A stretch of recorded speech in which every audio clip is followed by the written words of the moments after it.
Hello, சரி, நம்ம ஜெபித்து இந்த ஒரு கூடிகை நாம் ஆரம்பிக்கலாம். சரி, கூடிகை நம்முடைய சகோதரர் லூக்கா அவர்கள் ஜெபம் செய்வார். அனைவரும் ஜெபம் செய்வோம். பரலோகத்தில் இருக்கிற எங்கள் பரம தகப்பனே, இன்றைய நாளிலும் கூட சகோதர சகோதரிகளாக கூட்டி சேர்த்து உம்முடைய சத்திய காரியங்களை கேட்கவும் தியானிக்கவும் செய்திட்ட மேலான கிருபைக்காக, நேரத்துக்காகவும் காலத்துக்காகவும் எண்ணிலடங்காத சுத்தி ஸ்தோத்திரங்களும் எண்ணிலடங்காத நன்றி மன்றாட்டுகளும் இந்த நேரத்தில் இயேசு கிறிஸ்துவின் மூலமாக எடுத்துக்கொள்கிறோம் தகப்பனே. இது அப்படியாக கூட இந்த நாளிலும் கூட உம்முடைய ஜீவனுள்ள வார்த்தைகளை கேட்டு செய்த மேலான கிருபைக்காக நன்றி. இது அப்படியாக இரத்தத்தை சாதாரணமாக எண்ணுதல் என்ற தலைப்பின் கூட அந்த தலைப்பின் கீழ் தியானிக்கத்தக்கதாக காரியங்களை நாங்கள் புரிந்து கொள்ளத்தக்கதாக உம்முடைய ஞானத்தினாலும் பரிசுத்த ஆவியினாலும் இடைக்கட்டி வளர்த்த வேண்டுமாய் எங்கள் இரட்சகரும் மீட்பரும் சகாயரமான இயேசு கிறிஸ்துவின் விலையேற பெற்ற நாமத்தினாலே சிறிய ஜபத்தை ஏறெடுக்கிறோம். ஜபம் கேள் நல்ல பிதாவே, ஆமென்.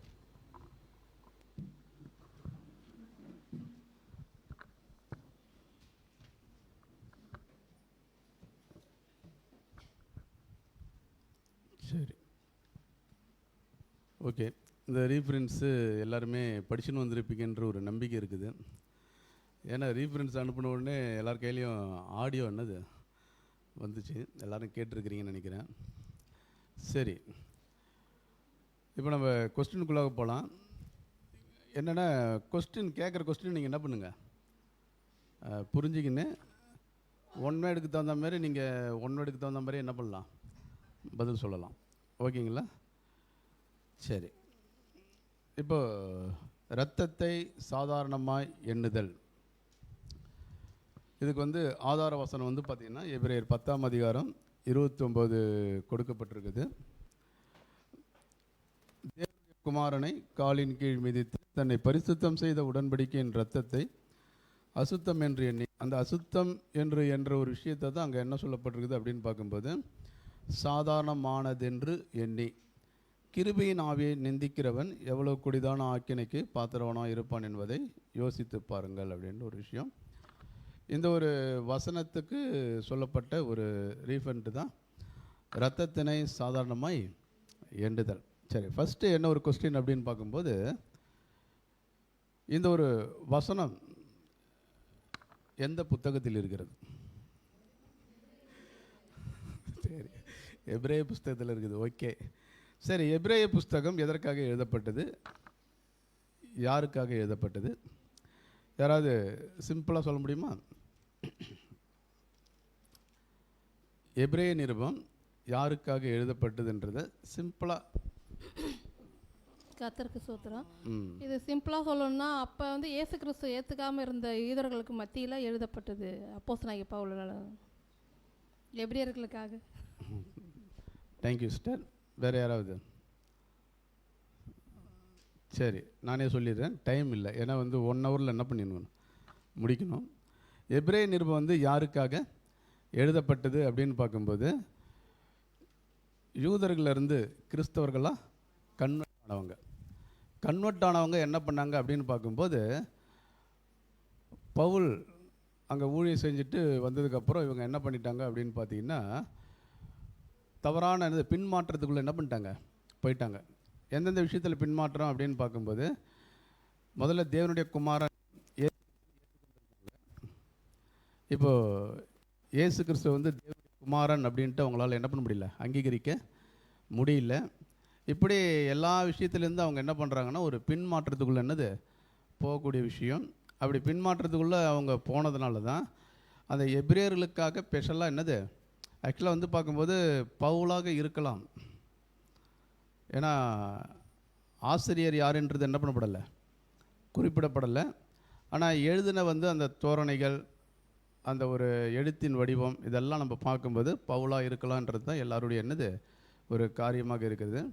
அப்போ அந்த பின்மாற்றத்துக்குள்ளே போனவங்களுக்கு மறுபடியும் எப்படி கலாத்திர நிறுவனம் நம்ம படிக்கிறோம் இல்லையா, விசுவாசத்துக்கு மாறான ஒரு விஷயம் நடக்கும்போது அவங்கள மறுபடியும் என்னது கொண்டு வரதுக்காக பவுல் அந்த கலாத்திர நிறுவனத்துக்கு எப்படி ஒரு விஷயத்தை கொண்டு வராரோ விருத்த சேதனத்தை பற்றி, அதேமாதிரி இங்கே எந்த விஷயத்தை அதிகமாக ப்ரூவ் பண்ணுறாரு அப்படின்னு பார்க்கும்போது, கிறிஸ்து யார் அப்படின்றத குறித்து ப்ரூவ் பண்ணுறதுக்காக தான் இந்த ஒரு எபிரேய நிருபம் எழுதப்பட்டது. இப்போ அவர் தான் மேசியா அப்படின்றதுல நிறைய காரியங்கள் என்ன பண்ணுறாருன்னா கோட் பண்ணி காட்டுறதை நம்ம பார்க்குறோம். சரி, இப்போது ஃபஸ்ட்டு கொஸ்டினை நம்ம என்ன பார்க்கலாம் அப்படின்னு பார்த்தீங்கன்னா, 2 பிரமாணங்களை குறித்து இங்கே என்ன பண்ணுறாருன்னா சகோதரர் குறிப்பிடுறாரு.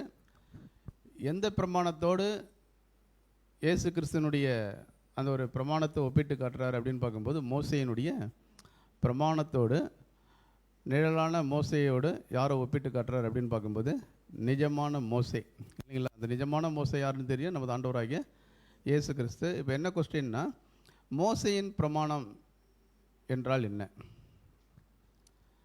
மோசையின் பிரமாணத்தை பற்றி சொல்லியிருக்கிறார் இல்லையா? மோசையின் பிரமாணம் என்றால் என்ன?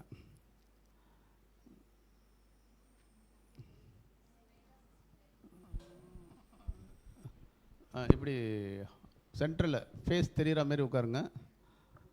Okay, Sabitha sister, Sureka sister. Oh, Sureka சிஸ்டரா? Okay okay. தேவனுக்கு மகிமை உண்டாவதாக. மோசையின் பிரமாணம்னா தேவனால் கொடுக்கப்பட்ட நியாய பிரமாணம்னா? சரி, மோசேயின் பிரமாணம் அப்படின்னு சொல்லும்போது தேவனால் கொடுக்கப்பட்ட நியாயப்பிரமாணம். சரி, தேங்க்யூ சிஸ்டர். நெக்ஸ்ட் கொஸ்டின் என்ன, இப்போ அதை மீறுகிறவர்களுக்கு என்ன தண்டனை?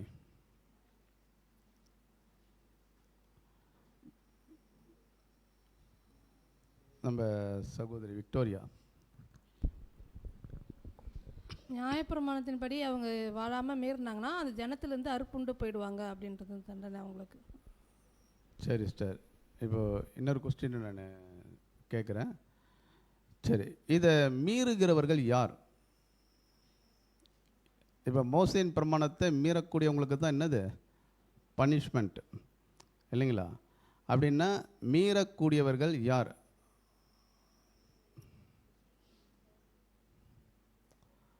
கஸ்தூரி சிஸ்டர், மைக்கு.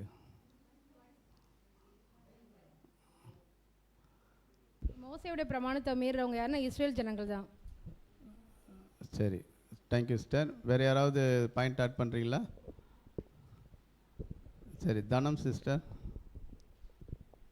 அந்த மோசேயின் பிரமாணம்னா ஆசரிப்பு கூடாரத்தில் ஆசாரிகளாக அங்கே வேலை செய்கிறவங்கள தேர்ந்தெடுக்கிறதுக்கு எப்படி இருக்கணும்னா, அவங்க ஒரு கரெக்டான வயசு இருக்கணும், அவங்க அந்த வேலை செய்கிறதுக்கு கரெக்டான அந்த உடை அணிந்திருக்கணும், அவங்க ஒரு கீழ்ப்படுதலோடு ஒரு பயபக்தியோடு இருக்கணும். அப்படி இருக்கிறவங்க தான் அந்த மகா பரிசுத்த ஸ்தலத்துக்கெல்லாம் போகிறதுக்கு வாய்ப்பு இருக்குது. அப்படி அவங்க அதில் எதனா தவறவங்க கீழ்ப்படியாமல் போகிறவங்க அவங்களுக்கு அந்த இடத்தே ஒரு மரணம் இருக்குதுன்னு அங்கே நியாயப்பிரமாணத்தில். Thank you sister. இப்போது மோசேயின் பிரமாணத்தை அந்த ஒரு பிரமாணத்தை மீறக்கூடியவங்க யார் அப்படின்னு பார்த்தீங்கன்னா ஆசாரியர்கள். ஏன் அப்படின்னு பார்க்கும்போது ஆசாரிப்பு கூடாரத்துக்குள்ளே அந்த சகோதரி சொன்ன மாதிரி பரிசுத்த ஸ்தலத்தில் என்னது வேலை செய்யக்கூடியவங்க யாருன்னா ஆசாரியர்கள். அப்படின்னா பனிஷ்மெண்ட்டு பர்டிகுலராக அங்கே யாருக்கு தான் அப்படின்னு பார்க்கும்போது ஆசாரியர்களுக்கு, வேலை செய்யக்கூடிய அந்த ஆசாரியர்களுக்கு. இப்போ உதாரணம் ஏதாவது சொல்ல முடியுமா? எக்ஸாம்பிள், அந்த மாதிரி பனிஷ்மெண்ட் வாங்கின ஆசாரியர்கள் யாராவது உதாரணமாக சொல்ல முடியுமா? சரி, சகோதரி ரம்யா குணா. சரி, உதாரணத்தோட எதுக்காக அவங்க அந்த தண்டனை பனிஷ்மெண்ட் வாங்கினாங்கன்றதை சொல்லலாம். பிதாவாகிய தேவனுக்கு மகிமை உண்டாதாக. பிரமாணத்தை மீறி தண்டனை வாங்கணுங்க பழைய ஏற்பாட்டில் ஆசாரிகள் பார்த்தோன்னா ஆரோனுடைய பசங்களில் 2 பேர் அவங்களும் ஆசாரியர் ஊழியம் பண்ணிட்டு இருந்தாங்க. எதனால் அவங்களுக்கு அந்த தண்டனை கொடுக்கப்படுதுன்னா அந்நிய அக்கினியை காமிச்சாங்க அப்படின்னு சொல்லிட்டு சொல்லப்பட்டிருக்கோம். அந்நிய அக்கினியை காமிச்சதால தான் அவங்களுக்கு அந்த தண்டனையே அப்படின்னு பார்த்தா இல்லை. மோசேயின் பிரமாணத்தின்படி அதில் என்ன சொல்லப்பட்டிருக்கும்னா, முன்னாடி வசங்களை படித்து பார்க்கும்போது அவங்க மது பழக்கம் இருந்தவங்களா இருந்தாங்க. ஸோ அவங்க மது அருந்திட்டு தேவனுடைய ஆலயத்தில் போயிட்டு அவங்க அந்த தூபம் காட்டினதால தான் அவங்க மரணத்துக்குள்ளே போகிறாங்க அப்படின்ற விஷயத்த நம்ம பார்க்குறோம். Thank you sister. சரி, இப்போ அந்த ஒரு மோசேயின் பிரமாணத்தை மீறுகளுக்கு பார்த்திங்கன்னா மரண தண்டனை இல்லைங்களா? இப்போ இவங்க பார்த்திங்கன்னா 2ஆம் மரணத்துக்குள்ளே போவாங்களா? போக மாட்டாங்கன்னா ஏன்? பூபாலன் பிரதர் என்ன பிரதர் கை தூக்குனீங்க? இது மோசே நியாயப்பிரமாணத்தில் வந்து 2ஆம் வாரத்துக்கு போக மாட்டாங்க. ஏன்னு கேட்டினாக்கா அப்போ வந்து நிழல், அப்போ வந்து தப்பு பண்ணாங்கன்னா உடனே தண்டனை உண்டு. பட் ஆனால் இது நிரந்தரமாக பார்த்தா நிரந்தரம் கிடையாது அவங்களுக்கு.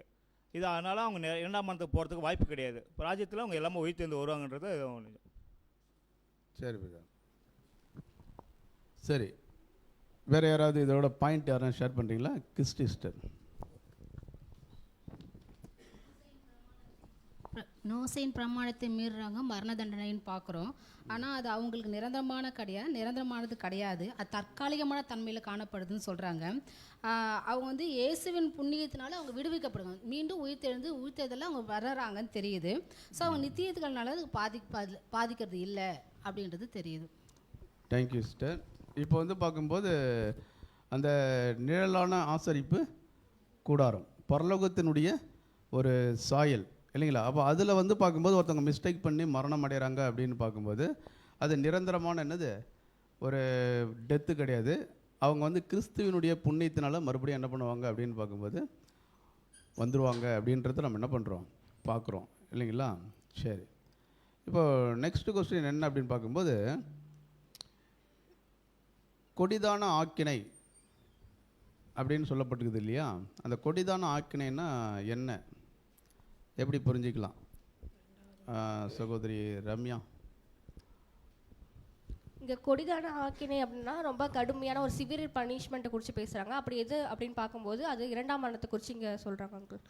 சரி, அப்போ கொடிதான ஆக்கினைன்னு சொல்லும்போது 2ஆம் மரணத்தை குறித்து அங்கே சொல்லப்படுற ஒரு விஷயம் அப்படின்னு. சரி, இந்த ஒரு கொள்கையானது இல்லைங்களா, இது 1000 வருட யுகத்திலையும் பொருந்துமா? சரி, சகோதரி சிவசக்தி.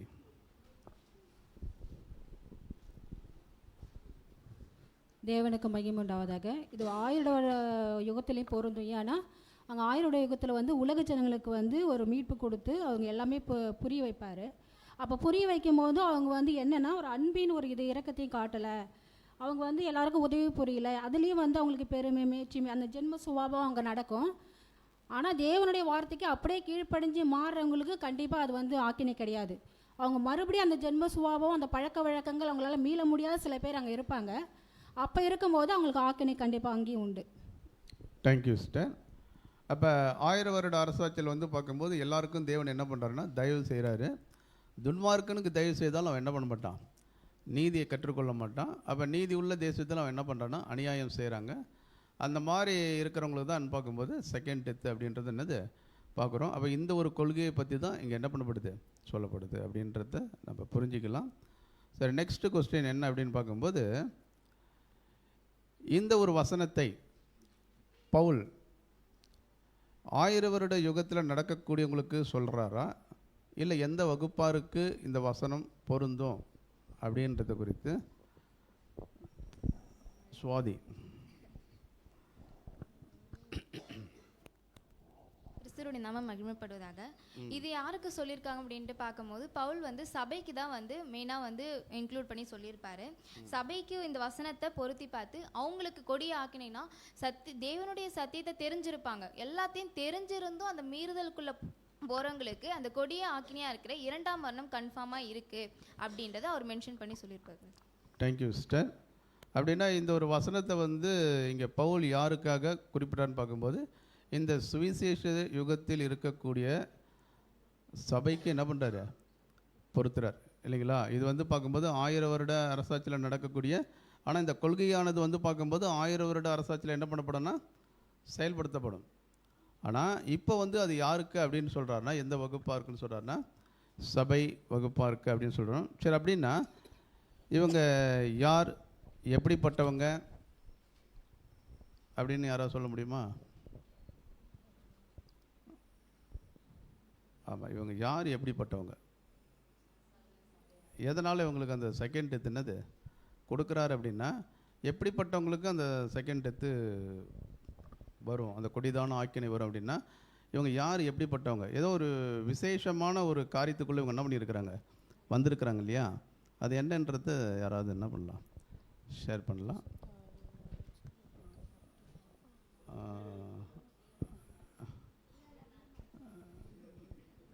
சரி, சகோதரி சலோமி. கையை வந்து பார்த்தீங்கன்னா நல்லா என்ன பண்ணுங்க, உள்ளே ஐயான்ட்டு என்ன பண்ணுங்க நல்லா தூக்குங்க. அனைத்து பரிசுத்தவான்களுக்கும் கிறிஸ்துவுக்குள்ளான அன்பின் வாழ்த்துக்கள். இங்கே அப்போஸ்தலனாகிய பவுல் வந்து யாருக்கு சொல்கிறாங்க அப்படின்னு பார்க்கும்போது, பரிசுத்த ஆவியினால் ஜெனிப்பிக்கப்பட்டு அதுக்கப்புறம் கிறிஸ்துவனுடைய நீதியை வந்து வஸ்திரமாக தரித்து கொண்டு தன்னுடைய பாவங்கள் ஆதாமிலிருந்து வந்தது இல்லையா, அந்த பாவங்களுக்கு மன்னிக்கப்பட்டு நீதிமானாக்கப்பட்டு தன்னுடைய சரீரத்தை முற்றிலுமாக ஜீவபலியாக நான் ஒப்பு கொடுக்குறேன் அப்படின்னு அர்ப்பணித்து ஒருத்தவங்க இந்த ஓட்டத்தில் ஓடிட்டு இருக்காங்க இல்லையா, அவங்களுக்கு தான் இந்த வசனத்தை வந்து பவுல் அப்போஸ்தலன் பேசுகிறாரு. இப்படிப்பட்ட ஒருத்தவங்க இந்த பாத்திரத்தை நீங்கள் அசட்டையாக நீங்கள் எண்ணுனீங்க அப்படின்னா அவங்களுக்கு ஆக்கினை தீர்ப்பு இருக்குது அப்படின்னு சொல்லிட்டு இங்கே பேசுகிறாருண்ணா. Thank you sister. அப்போ வேலை செய்ய மாட்டேது. Thank you sister. சரி, இவங்களுக்கு என்னென்ன விஷயங்கள்லாம் தெரியும்? சிஸ்டர் சில காரியங்கள் சொல்லிட்டாங்க. இவங்க வந்து பார்க்கும்போது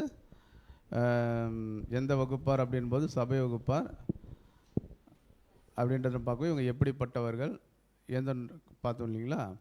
அப்படின்னா இவங்க வந்து வந்திருக்கிற நோக்கம் என்னன்றது உங்களுக்கு தெரியுமா? இவங்க வந்த நோக்கம் என்னன்னு தெரியுமா உங்களுக்கு? தெரியும் அப்படின்னா யார் ஷேர் பண்ணுறீங்க? சரி, ஏன்னா சொன்னவங்களே கை தூக்கி நிற்கிறீங்க. வேறு யாருன்னா வாய்ப்பு? சகோதரி தீர்த்தம்மாள்.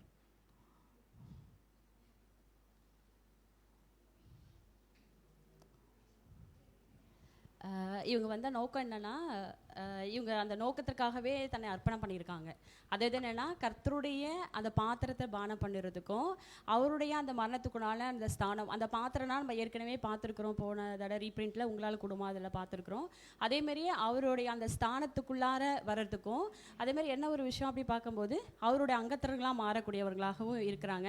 அதே சமயத்தில் என்னென்னா, இஸ்ரேல் ஜனங்களை ஆசீர்வதிப்பதும் இவங்க மூலயமா அந்த பூமியின் குடிகள் ஆசீர்வதிக்கிற ஒரு விஷயம். அதேமாரி இந்த இயேசு கிறிஸ்து சரீர அங்கத்தில் மாறக்கூடிய ஒரு வாய்ப்புக்குள்ளே இவங்க வரங்களாகவும் இருக்கிறாங்க. அந்த ஒரு தளத்துக்குள்ளே வரக்கூடியவங்களாகவும் இவங்க இருக்கிறாங்க. ஸோ இப்படி தான் அர்ப்பணம் அவங்க பண்ணியிருக்கிறாங்க அப்படிங்கிற ஒரு விஷயத்தை பார்க்குறாங்க. Thank you sister. இவங்க வந்த நோக்கம் வந்து பார்க்கும்போது இவங்களுக்கு தெரியும் இல்லைங்களா?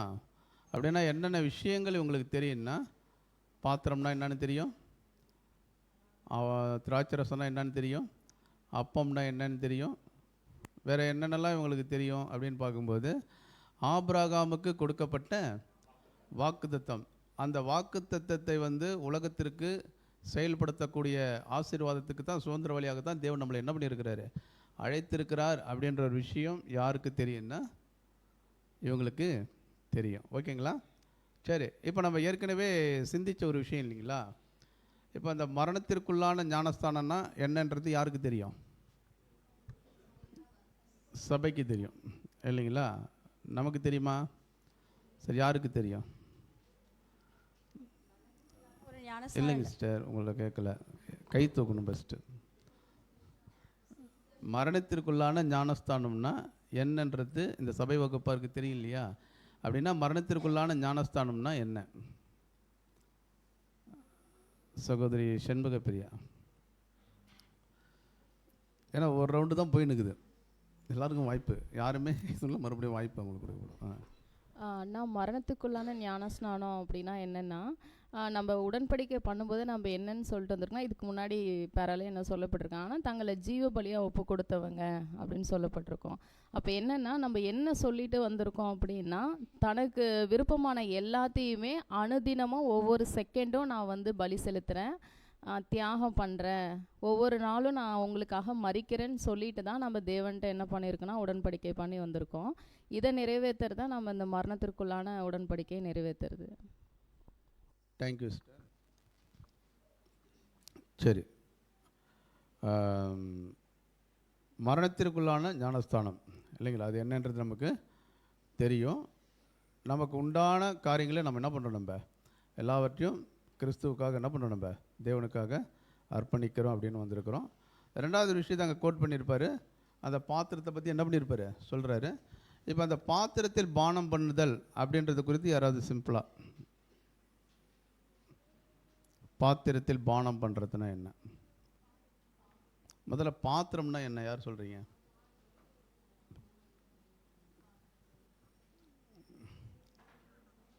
சரி, பாத்திரம்னா என்ன? செல்வம் பிரதர். எஸ் செல்வம். கே செல்வம், சாரி. பாத்திரம் அப்படின்றது அது அனுபவத்தை குறிக்கின்றதா இருக்குது. அனுபவம்னா அனுபவங்கள்லாம் நம்முடைய வாழ்க்கையில் நம்ம சந்திக்கக்கூடிய தேவனுடைய நிமித்தமும் கிறிஸ்துவ நிமித்தமும் வரக்கூடிய இந்த ஒரு பாடுகள் உபத்திரவங்களை அநேக அனுபவங்கள் நம்ம கற்றுக்கொள்வோம். அவமானங்கள், துன்பம், அந்த ஒரு இழிவுபடுத்தல், இப்படிப்பட்ட காரியங்கள் தான் பார்த்துருப்போம்.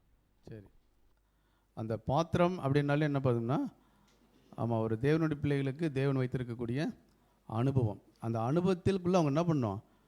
ஆமாம், அந்த அனுபவத்தின் வழியாக தான் கடந்து போனவர் யார் அப்படின்னு பார்க்கும்போது நமது ஆண்டவராகிய இயேசு கிறிஸ்து. அவர் எப்போ அதில் கடந்து போனார் சொல்ல முடியுமா? ஃபஸ்ட்டு முன்னோடி யாருன்னா நமது ஆண்டவராகிய இயேசு கிறிஸ்து. அவர் எப்போ அந்த பாத்திரத்தில் வந்து பானம் பண்ண ஆரம்பித்தார்? இப்படிலாம் சொல்லக்கூடாது, கையை தூக்கணும். எல்லோரும் கோரஸாக என்ன பண்ணக்கூடாது, சாங் பாடக்கூடாது. ஓகே, தமிழ் செல்வி, தமிழரசி. இயேசு கிறிஸ்து வந்து பாத்திரத்தில் வந்து எப்போ ஸ்டார்ட் பண்ணாங்கன்னா பானம் பண்ண, கெட்செமனே டு சிலுவை மரணம் வரையில். Thank you sister. அப்போ தான் அது வந்து பார்க்கும்போது உச்சக்கட்டம் இல்லைங்களா? எப்போ வந்து பார்க்கும்போது முழுமையாக தன்னுடைய அர்ப்பணத்தை வந்து என்ன பண்ணுறாரு, வெளிப்படையான அடையாளத்தோடு என்ன பண்ணார், யோர்தானில் வந்து அவர் முழுகினாரோ அப்பயே அது ஸ்டார்ட் ஆகிடுச்சு. அதனுடைய உச்சக்கட்டம் தான் என்னன்னு பார்க்கும்போது கெட்செமனேல என்னது ஸ்டார்ட் ஆகுது அப்படின்றது நம்ம பார்க்குறோம். சரி, ஓகே, இது வரைக்கும் நல்லா போயின்னு இருக்குது. அடுத்த கொஸ்டின். சரி, இந்த காரியத்தை வந்து அப்போஸ்தலர் நம்மளுடைய கவனத்திற்கு கொண்டு வருவதனுடைய நோக்கம் என்ன?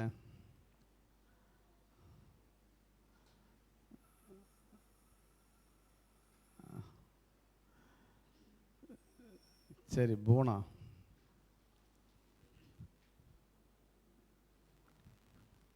கொஸ்டின் புரிஞ்சுதா? ஓகே. ஏன் அப்போஸ்தலர் வந்து இந்த காரியத்தை நம்மளுடைய கவனத்துக்கு கொண்டு வந்துட்டே இருக்காரு அப்படின்ற விஷயம் நம்ம பார்த்தோம்னா, ஏசு கிறிஸ்துவ வந்து நம்மளுடைய பாவங்களுக்கு வந்து ஒரு பாவ நிவர்த்தியாக இருக்கிறாரு அப்படின்ற ஒரு எண்ணத்தில் நம்ம எப்பயுமே வந்து அந்த விஷயத்தை வந்து நினைவு கூர்ந்துடக்கூடாது அப்படின்ற விஷயத்தான் அங்கே மையப்படுத்துகிறாரு.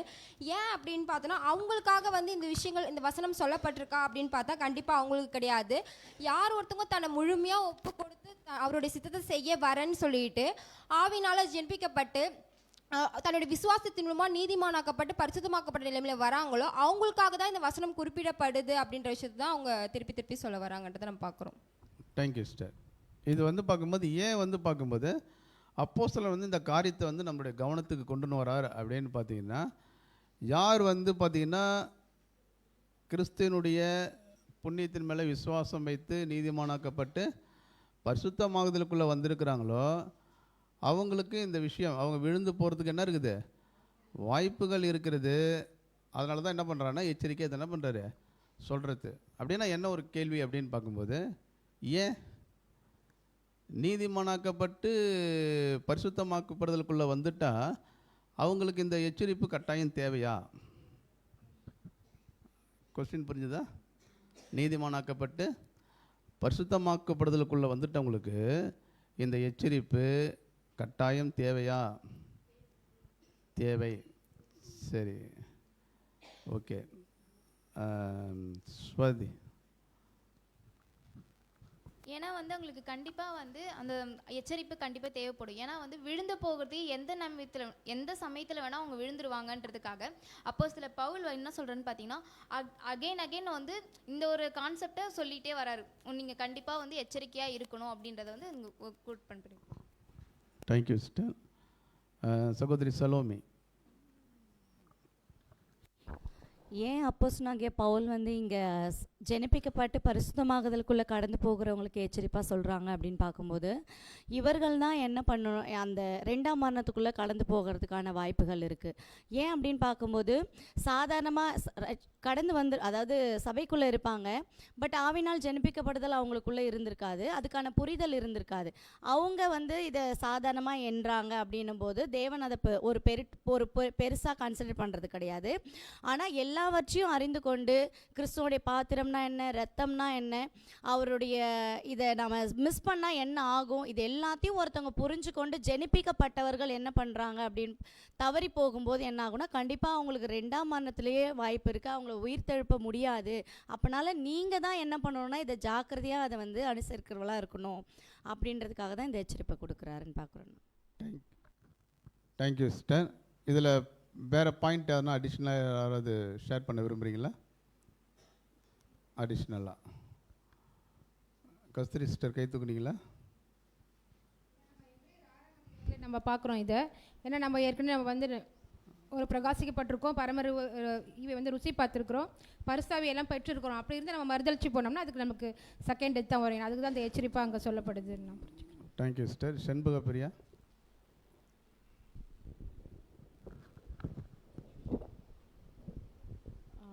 பிரதர், இது தேவனுடைய திட்டத்தில் மையமே இயேசு கிறிஸ்து தான். அவருடைய வார்த்தைகளை கேட்டு தான் நம்ம நீதிமானாக்கப்பட்டு பரிசுத்தமாக்கப்பட்டிருக்கோம். அப்படிப்பட்ட ஜனங்களுக்கு தான் இங்கே பவுல் எழுதுறாரு. ஒருவேளை அதையும் மீறி இவங்க வந்து மோசமாக பாவங்கள் பண்ணுறாங்க, இந்த கொடிதான ஆக்கினைக்கு பாத்திரவானா இருக்காங்கன்னா அவங்கள விடுவிக்கிறதுக்கு வேற எதுவும் தேவன் திட்டம் வச்சிடல. ஏன்னா அவருடைய ஒரே பேரான குமாரனை கொடுத்துட்டாரு. அவரையே அவங்க ஏற்றுக்கொண்டு அவர் தந்த மாதிரி வாழலை அப்படின்னா அவங்கள விடுவிக்கிறதுக்கு வேற எதுவும் தேவனுடைய திட்டத்தில் வேற ஆப்ஷன் கிடையாது.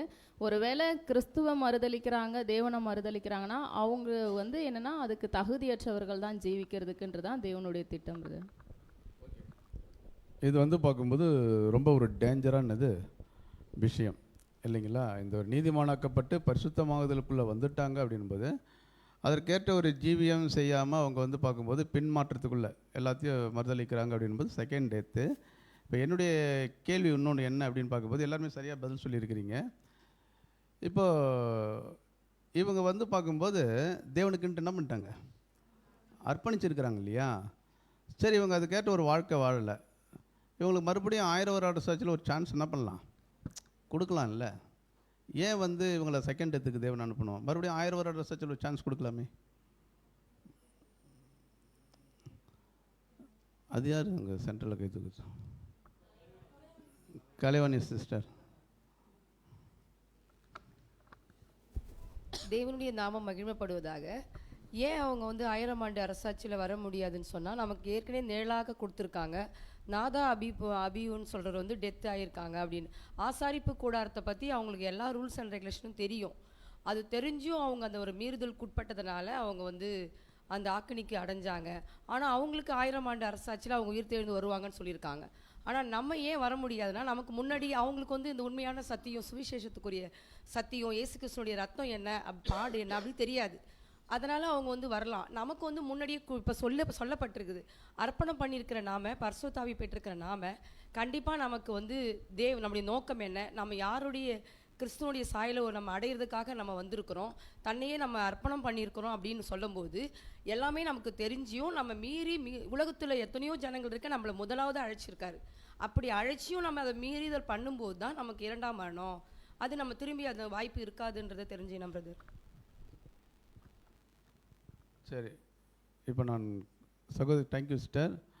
இதில் இன்னும் பாயிண்ட்டு அடிஷ்னலாக யாராவது ஷேர் பண்ண முடியுமா? என்ன கொஸ்டின் கேட்டேன், மறுபடியும் உங்களால் ரிப்பீட் பண்ண முடியுமா? அர்ப்பணம் பண்ணியிருக்கிறாங்க மறுபடியும். சரி, அவங்க எதிர்பார்த்த ஒரு என்ன பண்ண முடியல, கிரியை அவங்ககிட்ட காணவில்லை, மறுபடியும் ஒரு சான்ஸ் என்ன பண்ணலாம், கொடுக்கலாம் இல்லைங்களா அப்படின்னு கேட்டேன் இல்லையா?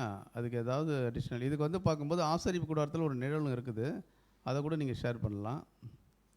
சகோதரி ஜெயராணி சிஸ்டர்.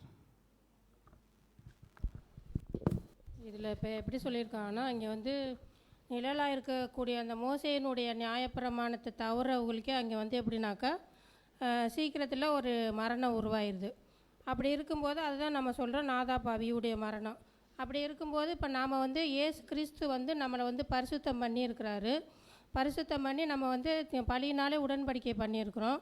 அப்படி பண்ணியிருக்கிற நம்ம வந்து தேவனுடைய அந்த குமாரனை வந்து அவருடைய ரத்தம் நம்மளை பரிசுத்தம் பண்ணியிருக்கு அப்படின்றப்ப அந்த ரத்தத்தை நம்ம வந்து இப்போ ஒரு சாதாரணமாக எண்ணும்போது சாதாரணமாக என்ற விஷயத்தில் நம்ம வந்து அதை அந்த குமாரனை வந்து தேவனுடைய குமாரனை வந்து காலின் கீழே போட்டு மிதிக்கிற விஷயத்தில் வந்து நம்ம எப்படி இருக்கிறோம்னாக்கா அப்படி போகிறதுனால நம்ம வந்து சீக்கிரமாக அந்த டெத்துக்குள்ளே போகிறதா இருக்குது அப்படின்னு சொல்லி.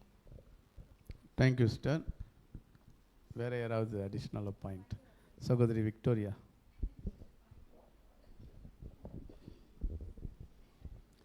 இந்த சத்தியத்துக்குள்ளே வந்து உடன்படிக்கை பண்ணுறவங்க யாருன்னாக்கா இயேசு கிறிஸ்துவோட சரீரமாக வருதுன்னு 1000 ஆண்டு அரசாட்சியில் புது உடன்படிக்கைக்கு அடையாளம் அவங்க தான் வராங்க.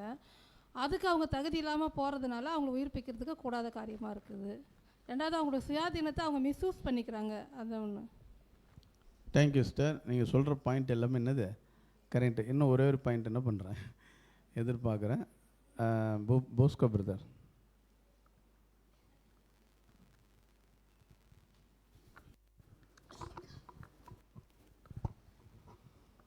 அதாவது இதில் கேள்வி என்ன அப்படின்னா, வாய்ப்பு தான் ரொம்ப முக்கியம். வாய்ப்பு ஏன் அவங்களுக்கு வந்து இல்லை அப்படிங்கிறது தான். 1000 வருட அரசாட்சியில் இல்லை, அவங்களுக்கு இல்லை அப்படின்னு கேட்டிருந்தீங்க. ஓகே. ஆக்சுவலாக தேவன் வந்து நமக்கு வந்து ஒவ்வொரு வருஷமுமே வந்து வாய்ப்பை கொடுத்துட்டு தான் இருக்கிறாரு நமக்கு. நம்மளை நம்ம நிதானித்து அறிந்து அந்த இரத்தத்துலேயும் அவருடைய மாம்சத்துலேயும் நம்ம எந்த அளவுக்கு பங்கு கொள்கிறோங்கிறது அந்த உணர்வை ஏற்படுத்தி கொள்றதுக்கு தான் அந்த ஒரு வாய்ப்பே வருஷம் நமக்கு கொடுக்குறாரு. அந்த வாய்ப்பை நம்ம சரியாக நம்ம வந்து எடுத்துக்கல அப்படிங்கும்போது 1000 வருஷத்தில் போய் நம்ம வந்து ஒன்றும் பண்ணப்படுறது கிடையாது அப்படிங்கிறது தான் என்னுடைய கருத்து. Thank you brother. பூபாலன் பிரதர். அவங்க பரிசுத்த ஆவியினால் ஜெனிப்பிக்கப்படுறது, அந்த ஆவியை கொடுத்துருக்காங்க. நல்லது கெட்டது எது சரி தவறு என்று கொடுத்துக்கிறாங்க. அது தெரிஞ்சும் தவறு பண்ணுறதுனால தான் அவங்களுக்கு அந்த ஒரு விஷயத்தை கூடாத காரியம்னு சொல்லியிருக்காங்க. 1000 வருஷத்தில் நிழலில் வந்து தெரியாமல் பண்ணாங்க, தப்பு பண்ணாங்க. அது என்ன நடக்குன்றதுனால இப்போ நிஜத்தில் வந்து எல்லாமே சொல்லிட்டாரு. நமக்கு முன்மாதிரியும் ஆண்டவராகிய இயேசு கிறிஸ்து நடந்து காமிச்சிட்டாரு. இதனால் என்ன ஆக்கின வருன்றது அதை தெரிஞ்சும் நம்ம மீறுதலான தவறு பாவம் செய்கிறதுனால இந்த ஒரு விஷயம் 1000 வருஷத்தில் கூடாத காரியம்னு சொல்லிட்டு கன்ஃபார்மாக சொல்கிறாங்க. வாய்ப்பும் கம்மின்றதை நம்ம பார்க்கணும்ல. இருந்தாலும் இப்போ நானும் அந்த வாய்ப்பு கொடுப்பேன். சரி, ஒரு கொஸ்டினுக்கே நிறைய என்னது போயினுது. கிறிஸ்டிஸ்டர் என்ன சொல்லி? சத்தியம் தெரியாமல் இருந்தோம், சத்தியம் தெரிய வந்துச்சு. அப்போ தேவன் நம்ம எப்படி நம்மளை அர்ப்பணிக்கிறோன்னா முழுமையாக நம்மளை அர்ப்பணிக்கிறோம். கொஞ்சம் கூட பேலன்ஸ் எதுவும் வச்சுக்கிறது இல்லை. முழுமையாக ஒப்படைக்கிறேன், எல்லாத்தையும் செய்யணும்னு சொல்லிட்டு திருப்பி தவறு செய்ய தேவன் மறுபடியும் ஒரு வாய்ப்பை கண்டிப்பாக கொடுக்க போகிறது இல்லை. அது ரோமர் 12:1 சொல்கிற மாரி தான் எனக்கு புரிஞ்சிருக்கு. Thank you sister. செண்பக பிரியா.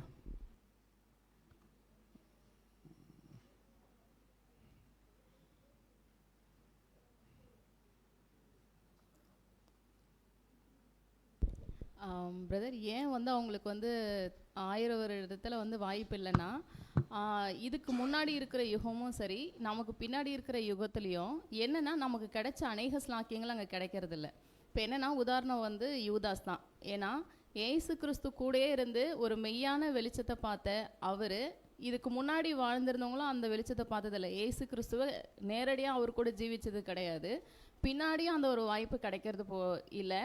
இவ்வளோ பெரிய வெளிச்சத்தை பெற்றுக்கொண்டு ஒருத்தவங்க மறுதளிக்கிறாங்க, ஒருத்தவங்க காட்டி கொடுத்து கிறிஸ்துவுக்கு விரோதமாக பண்ணுறாங்கன்னா இதுக்கப்புறம் அவங்களுக்கு எத்தனை சான்சஸ் கொடுத்தாலும் அவங்க மாற போகிறதில்ல. ஏன்னா அதிகமான வெளிச்சங்கள் ஏசு கிறிஸ்து கிட்டதுன்னு தான் கிடச்சிது. நமக்கும் என்னென்னா தேவன்கிட்ட நேரடியாக தொடர்பு கொள்கிற ஒரு வாய்ப்பு நமக்கு தான் கிடச்சிருக்கு. அதே மாதிரி ஏசு கிறிஸ்து கூட இருந்து ஆளுகை செய்கிற ஒரு வாய்ப்பு நமக்கு தான் கிடச்சிருக்கு. ஜெனிப்பிக்கப்படுறது, ஆவினால் ஜெனிப்பிக்கப்படுறதும் இதுக்கு முன்னாடி யுகத்துலையும் கிடையாது, பின்னாடியும் கிடையாது. ஒட்டு மொத்தமாக தேவனுடைய ஸ்லாக்கியங்கள் எல்லாமே நமக்கு தான் கிடச்சிருக்கு. ஆனால் நமக்கு பின்னாடி வர யுகத்தில் நம்மளை விட கம்மியாக குறைவாக தான் ஆசீர்வாதங்கள் அவங்களுக்கு கிடைக்கும். அந்த பூமிக்குரிய விஷயத்தில் கூட இவ்வளோ பெரிய ஆசீர்வாதங்களை பெற்றே ஒருத்தவங்க மாறலை அப்படின்னா இதுக்கும் கம்மியாக இருக்கிற ஆசீர்வாதங்கள் கொடுக்கும்போது அவங்க மாறுறதுக்கான வாய்ப்பு இல்லைன்னு தான் தேவன் நினைக்கிறாரு. Thank you sister. ஆல் இஸ் மேரி.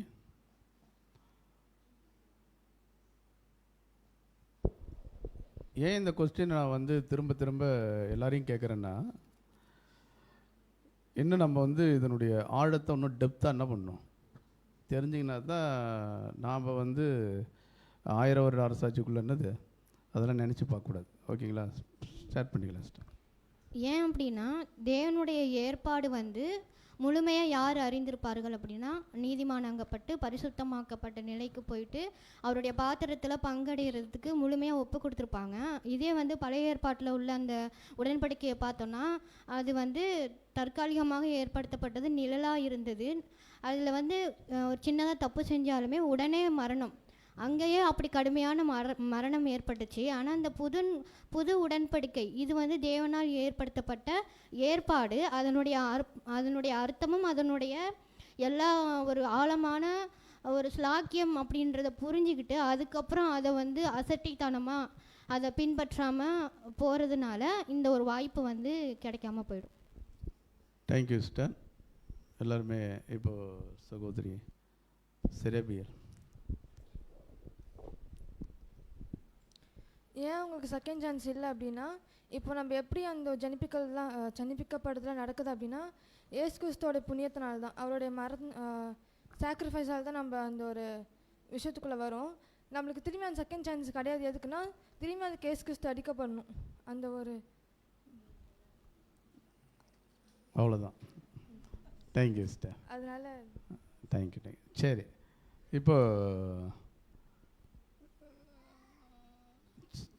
சரி, இப்போ டைம் ஆயிடுச்சுனால ஒரு பாயிண்ட்டு சொல்கிறான்றாங்க. ஏன்னா இந்த இதுக்கு பாயிண்ட் சொல்லாதனால அவங்களுக்கு வாய்ப்பு தரலாம். சகோதரி தீர்த்தம்மா.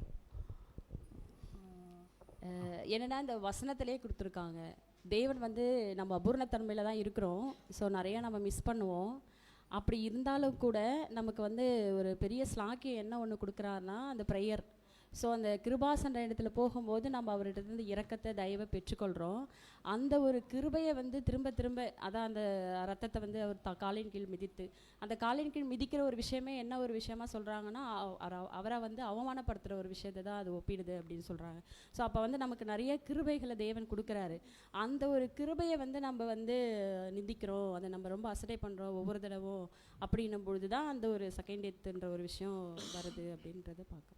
Thank you sir. சரி, இப்போ உங்கள்கிட்ட ஒரு கொஸ்டின் என்ன அப்படின்னா, இப்போது யாரெல்லாம் அர்ப்பணிச்சிருக்கிறீங்க? எல்லாருமே இருப்பீங்க. சரி, நம்ம இயேசு கிறிஸ்துவை விசுவாசிக்கும் போது நம்ம எதிலிருந்து மீட்கப்பட்டிருக்கோம்? எதிலிருந்து நம்ம வந்து விடுவிக்கப்பட்டிருக்கிறோம்? எந்த பாவத்திலிருந்து? ஆதாமினுடைய பாவத்திலிருந்து மீட்கப்பட்டு, அப்போ அந்த ஒரு மரண தண்டையிலேருந்து மீட்கப்பட்டு நமக்கு தேவன் என்ன கொடுத்துருக்கிறார்? கிறிஸ்து மூலமாக ஜீவன், இந்த பூமியில் வாழக்கூடிய ஒரு வாய்ப்பை உங்களுக்கு என்ன பண்ணியிருக்கிறார்? கொடுத்துருக்கிறார் இல்லையா? அப்போ எல்லோரும் ஜீவன் பெற்றிருக்கிறீங்க இல்லையா? அந்த ஜீவனை நீங்கள் என்ன பண்ணீங்க? அந்த ஜீவனை என்ன பண்ணீங்கன்னு கேட்டேன். அர்ப்பணிச்சிட்டிங்களா? இல்லை, அந்த ஜீவனை என்ன பண்ணிங்கன்னு கேட்டேன். கேட்குற கொஸ்டின் புரியுதா? அந்த ஜீவனை பலி செலுத்திட்டீங்களா, இல்லை ஒன்றும் பலி செலுத்தாமல் வச்சுருக்கிறீங்களா? ஏன்னா அந்த பலி செலுத்தினவங்க தான் யார் தெரியுங்களா? ஆவியில் ஜெனிப்பிக்கப்பட்டவங்க. ஓகேங்களா? இப்போ வந்து பலி செலுத்தினவங்களாம் நம்ம பலி செலுத்திட்டோமா? யார்கிட்ட பலி செலுத்துனீங்க? தேவன்கிட்ட. என்னன்னு பலி செலுத்தணும் இல்லைங்களா? இதுதான் என்னன்னு பார்க்கும்போது, ஆசரிப்பு கூடாரத்தில் ஒரு நிழல் இருக்குது இல்லையா? காளை வெள்ளாட்டுக்கடா. அப்படின்னா அந்த ஒரு வெள்ளாட்டுக்கடா என்ன பண்ணுதுன்னா தேவனுக்காக என்ன பண்ணுது? பலி செலுத்த போயிடுச்சு. அது பலி செலுத்தினதுக்கப்புறம் அது என்ன ஆயிடுச்சு? தேவன் அந்த பலியை என்ன பண்ணிட்டாரு? அங்கீகரித்து ஏற்றுக்கொண்டார். அப்படின்னா நாம் வந்து நம்மளுடைய ஜீவனை வந்து கிறிஸ்து மூலமாக பெற்றுக்கொண்ட ஜீவனை தேவனுக்குன்ட்டு நம்ம வந்து என்னது பலி செலுத்தியிருந்தோம்னா, உண்மையாகவே அர்ப்பணிச்சிருந்தோம்னா, அந்த பலியை தேவன் என்ன பண்ணிட்டாரு? ஏற்றுக்கொண்டார்.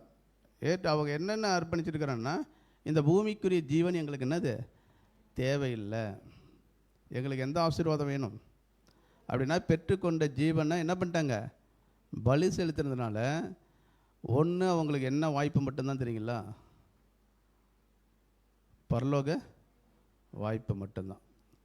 அந்த வாய்ப்பை வந்து ஒரு வேளை மிஸ் பண்ணுறாங்க, அதை புரிந்து கொள்ளுதலில் தவறுறாங்க அப்படின்னும் போது தான் தேவன் வந்து அவங்களுக்கு என்னென்னா பூமியிலேயே அவங்களை என்ன பண்ண முடியாது, கொண்டு வர முடியாதுன்றதுனால தான் அவங்களுக்கு திரள் கூட்டம் அப்படின்ற ஒரு வாய்ப்பு என்ன பண்ணுறாரு?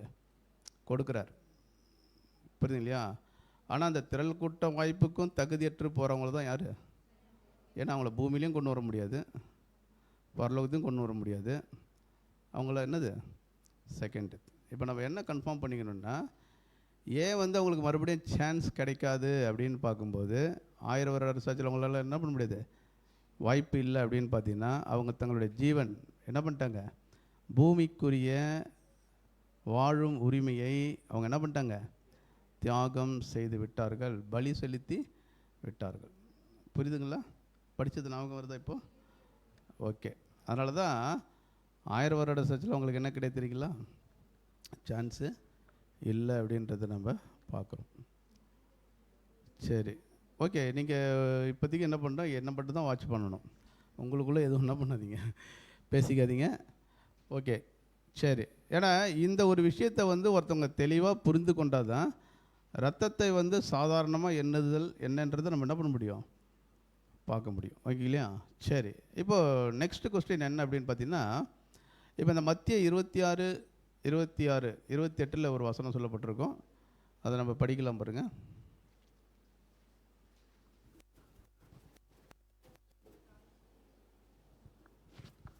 யாராவது ஒருத்தவங்க.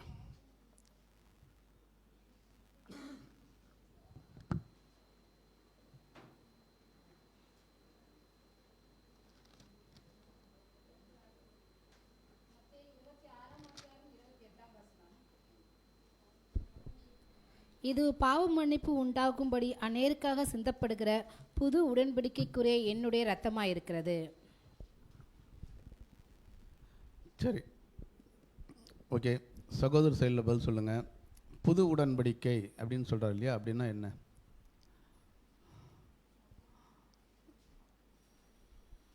புது உடன்படிக்கை. சரி, இப்போ நாம் வந்து எந்த உடன்படிக்கைக்குள்ளே இருக்கிறோம்?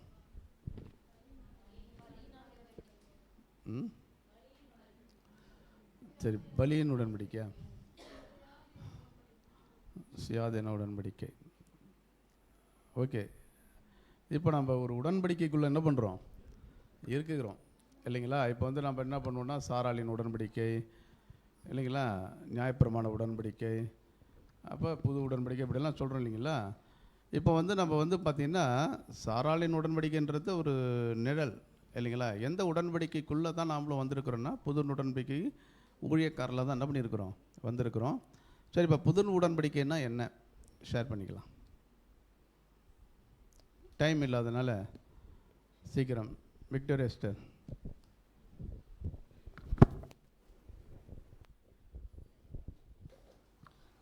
புது உடன்படிக்கையாக சிந்தப்படுகிற ரத்தம் அப்படின்னாக்க, நம்ம அதாவது அந்த புது உடன்படிக்கை வந்து ராஜ்யத்தில் தான் அவர் அது தொடங்குறாரு. அதுக்காக ஊழியக்காரர் தான் நம்ம இப்போ தேர்ந்தெடுத்துருக்கிறாரு. அந்த புது உடன்படிக்கை எதுக்குனாக்கா, உலக ஜனங்களுக்கு எல்லாருக்காகவுமே, அது இஸ்ரேல் ஜனங்களுக்கும் அது உள்படுவாங்க.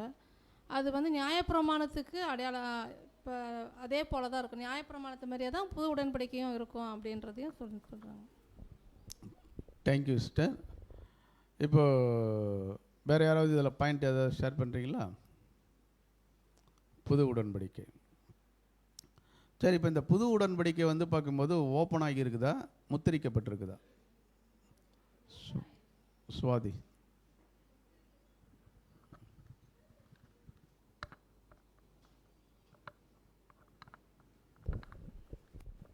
இந்த புது உடன்படிக்கையின் ரத்தம் அப்படின்னா ஓப்பனால தான் இருக்குது. ஸோ இப்போ எப்போ வந்து இது முத்திரிக்கப்படும் அப்படின்ட்டு பார்க்கும்போது, சபையோடைய, அதாவது இப்போ ஃபஸ்ட்டு ஆண்டவர் இயேசு கிறிஸ்து பலி கொடுத்துட்டாரு.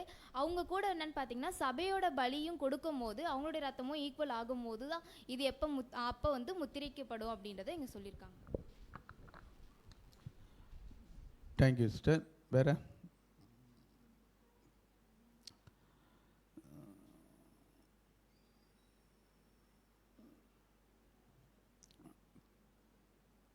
சரி, புது உடன்படிக்கை இது வந்து முத்திரிக்கப்பட்டு இருக்குதா அப்படின்னும்போது, இப்போ வந்து பார்க்கும்போது சபைக்கு இது என்ன பண்ணப்பட்டிருக்குதுன்னு பார்க்கும்போது ஓப்பன் ஆக்கப்பட்டிருக்குது. ராஜ்யத்தில் இது வந்து பார்க்கும்போது உலக ஜனங்களுக்கு என்ன பண்ணப்படும், அதுக்கு நம்ம எப்படி இருக்க போகிறோம்னு பார்க்கும்போது ஊழியக்காரலாம் இருக்க போகிறோம் அப்படின்றத நம்ம பார்க்குறோம். சரி, இதில் வந்து பார்த்திங்கன்னா, இந்த புது உடன்படிக்கக்கூடிய இந்த ரத்தத்தை வந்து இயேசுக்கு சொல்கிறால என்னுடைய ரத்தமாக இருக்குதுன்னு சொல்கிறார் இல்லையா? என்னுடைய ரத்தமாக இருக்குதுன்ட்டு அதை எப்படி நம்ம புரிஞ்சிக்கலாம்? இது என்னுடைய ரத்தம்.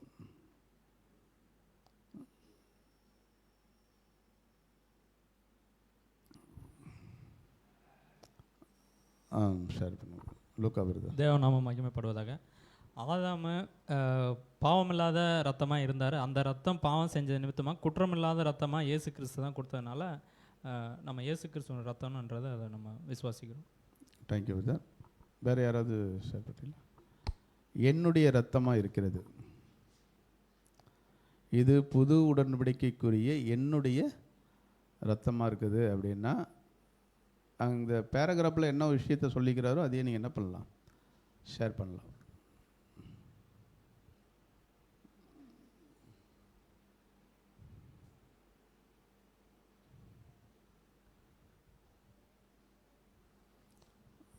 கை தூக்குறீங்களா சிஸ்டர்? சரி, சுரேகா சிஸ்டர்.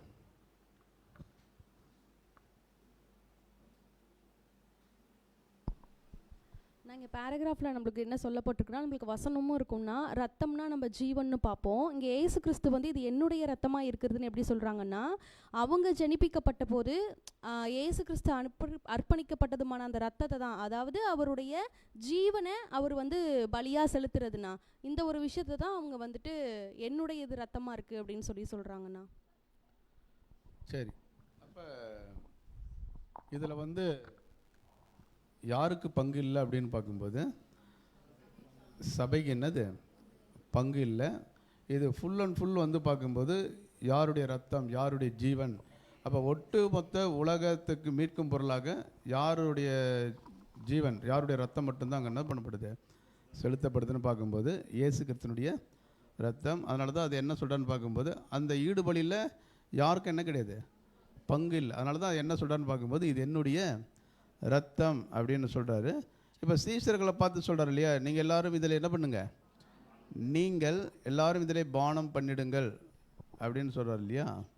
அதனுடைய மைய கருத்து என்ன?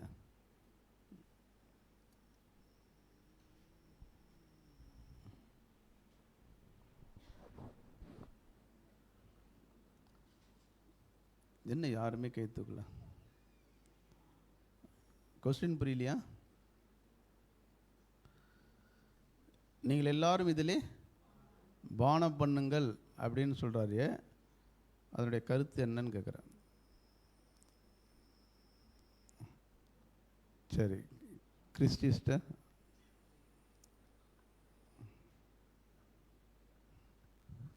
இது உங்களுடைய ரத்தம் இல்லை, என்னுடைய ரத்தம் என்று சொல்கிறாரு. அதுக்கு முழுமையாக பொறுப்பு இயேசு கிறிஸ்து மட்டும்தான். அவர் தான் உலக ஜனங்களோட பாவங்களை எல்லாம் போக்குறாரு. ஆனால் நம்மளுக்கு இதை அழைப்பு கொடுக்குறாரு, இதில் வந்து நீங்களும் வாங்கன்னு சொல்லிட்டு ஒரு அழைப்பு கொடுக்குறாரு. ஆனால் இதை அவர் சொல்லும் போது அப்போஸ்தலர் இருக்கிறாங்க, அப்போஸ்தலர் தான் சொல்கிறாரு. அந்த அப்போஸ்தலர் மூலம் யாரெல்லாம் அந்த அழைப்புக்குள்ள வராங்களோ அவங்களுக்கும் இது உண்டுன்ற மாதிரி அவர் எக்ஸ்பிளைன் பண்ணுறாரு பிரதர். Thank you sister. இதில் வேறு யாராவது அடிஷ்னலாக பாயிண்ட் ஷேர் பண்ணுறீங்களா? சகோதரி சலோமி. இதில் ஏன் வந்து நீங்களும் பானம் பண்ணுங்கள் அப்படின்னு சொல்லிட்டு இயேசு கிறிஸ்து சொல்கிறாங்க அப்படின்னு பார்க்கும்போது, ஃபஸ்ட்டு முதலாவது அவர் ஈடுபலியை கொடுத்துட்டாரு. ஈடுபலியில் கிறிஸ்துவுக்கு மட்டும்தான் அதில் வந்து, அதாவது இயேசு கிறிஸ்துவுக்கு மட்டும்தான் அதில் வந்து பங்கு இருக்குது. ஆனால் பின்னாடி புதிய உடன்படிக்கை ஏற்படுத்த போகிறாங்க ராஜ்யத்தில். எல்லா உலக ஜனங்களையும் உயிர் தெழுப்பி அவங்களுக்கு சத்தியத்தை கொடுத்து அவங்க நீதியின் வழியில் நடத்தி அவங்களுக்கு ஜீவனை கொடுக்கறது. இதுதான் அந்த புது உடன்படிக்கைன்னு பார்க்குறோம். ஆனால் இதில் இந்த ஆசீர்வாதம் வழங்கப்படுற விஷயத்தில் உங்களுக்கும் நான் பங்கு கொடுக்குறேன். அப்போ நீங்கள் என்ன பண்ணுங்கன்னா, அந்த பங்கை நீங்கள் அந்த ஆசீர்வாதத்தை உலக ஜனங்களுக்கு நீங்கள் பகிர்ந்து கொடுக்கும்படிக்கு நான் உங்களை அழைக்கிறேன். நீங்கள் இப்போ வந்து என்னோட கூட என்னுடைய ரத்தத்தில் நீங்களும் பானம் பண்ணுங்க. இந்த பாத்திரத்தில் நான் ஒரு பாடுகளை அனுபவிச்சேன் இல்லையா, அதே மாதிரியான பாடுகளை நீங்களும் அனுபவிப்பதன் மூலமாக பின்னாடி அந்த புதிய உடன்படிக்கை அந்த முத்திரிக்கப்படுதல் ஃபுல்லாக அந்த ஆசீர்வாதம் வழங்குறதுல உங்களுக்கும் அதில் பங்கு இருக்குது அப்படின்றத உறுதிப்படுத்துறதுக்காக நீங்களும் இதில் வந்து பானம் பண்ணுங்க அப்படின்னு சொல்லிட்டு நமக்கும் ஒரு வாய்ப்பை வந்து இயேசு கிறிஸ்து அங்கே நமக்கு ஏற்படுத்தி கொடுக்குறாரு அப்படின்றத ஷேர் பண்ணிக்கிறேன் நான். Thank you sister. அப்படின்னா அந்த இரத்தத்தில் பானம் பண்ணக்கூடிய ஒரு வாய்ப்பு யாருக்கு கொடுக்குறாரு அப்படின்னு பார்க்கும்போது அப்போஸ்தலருக்கு கிடைச்சிது. அது வந்து பார்க்கும்போது சுவிசேஷ யுகத்தில் இருக்கக்கூடிய ஒரு சிலருக்கு இந்த ஒரு வாய்ப்பை என்ன பண்ணுறாருன்னா கொடுக்குறாரு அப்படின்றத நம்ம பார்க்குறோம். சரி, இப்போ நெக்ஸ்ட்டு கொஸ்டின் என்ன அப்படின்னு பார்த்தீங்கன்னா,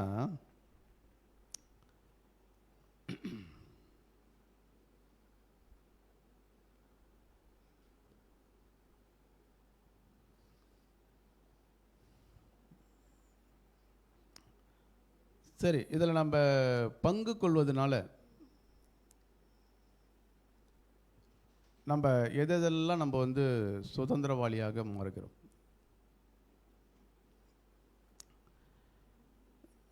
கிறிஸ்துவின் இரத்தத்தில் நாம் பங்கு கொள்வதனால் அந்த பாத்திரத்தில்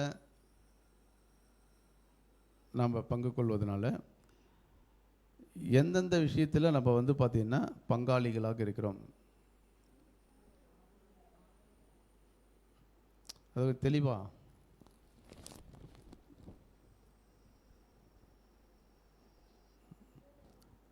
செல்வம் பிரதர்.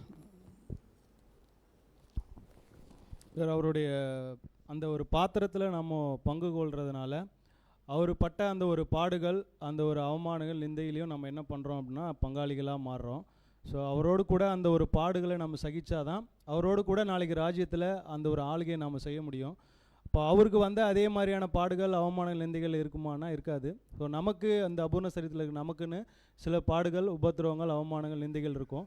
ஸோ அதுலேயும் நம்ம என்ன பண்ணுவோம்னா அந்த பாத்திரத்தில் பங்கு கொள்றதுனால அதுலேயும் நம்ம பங்காளிகளாக மாறுறோம். Thank you brother.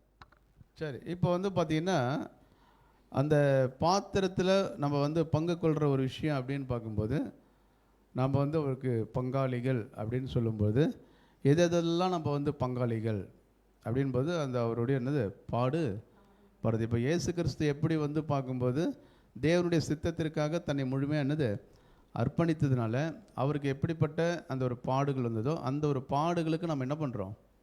பங்காளிகள். இதை தான் வந்து பவுல் வந்து பார்க்கும்போது கொலோசியர் 1:24 நம்ம வாசித்த ஒரு விஷயம் என்னென்னு பார்க்கும்போது நான் வந்து சபைக்காக என்னுடைய சரீரத்தில் என்ன பண்ணுறேன், நான் குறைவானதை என்ன பண்ணுறேன், நான் செலுத்துகிறேன் அப்படின்ற ஒரு விஷயத்தை என்ன பண்ணுறாரு சொல்கிறார். அப்படின்னா அந்த பாடுகளுக்கு நம்ம என்ன ஆகுறோம்? நம்ம பங்காளிகள். அப்படின்னா நமக்கு என்ன ஒரு விஷயம் தெரியும் இதன் மூலமாக?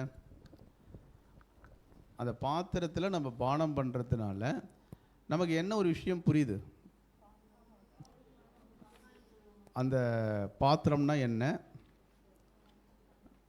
அந்த பாத்திரத்தில் இருக்கக்கூடிய ரத்தம் எதை அடையாளப்படுத்து, அதை நம்ம பருகிறதுனா என்ன அப்படின்ற இந்த அர்த்தங்கள் முழுமையாக நமக்கு என்னது தெரியுதா இல்லையா?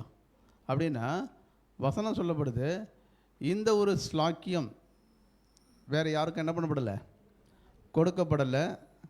அப்படின்னா வேறு எந்த ஜனத்துக்கோ யாருக்கும் என்ன பண்ணப்படலை, கொடுக்கப்படலை. இப்போ யாருக்கு மட்டும்தான் கொடுக்கப்பட்டிருக்குது? நமக்கு தான் என்ன பண்ணப்பட்டிருக்குது, கொடுக்கப்பட்டிருக்குது. அப்படின்னா அதுக்கு நம்ம எப்படிப்பட்டவர்களாக இருக்கணும்? இங்கே வந்து சகோதரர் சொல்லும்போது நாம் மிகவும் நன்றி உள்ளவர்களாக காணப்பட வேண்டும்.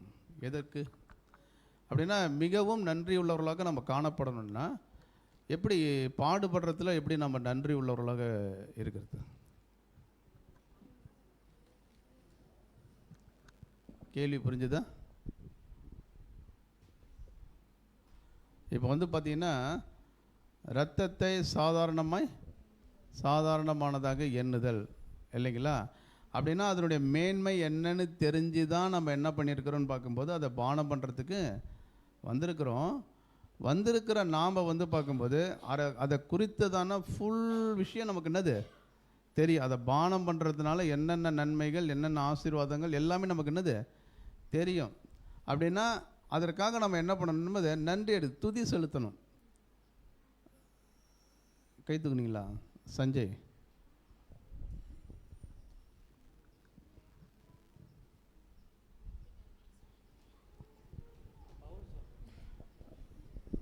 பவுல் சொன்னது சொல்ல போகிறீங்களா? சரி, ரெண்டாவது கேட்கலான்னு பார்த்தேன் பவுல் சொன்னதை.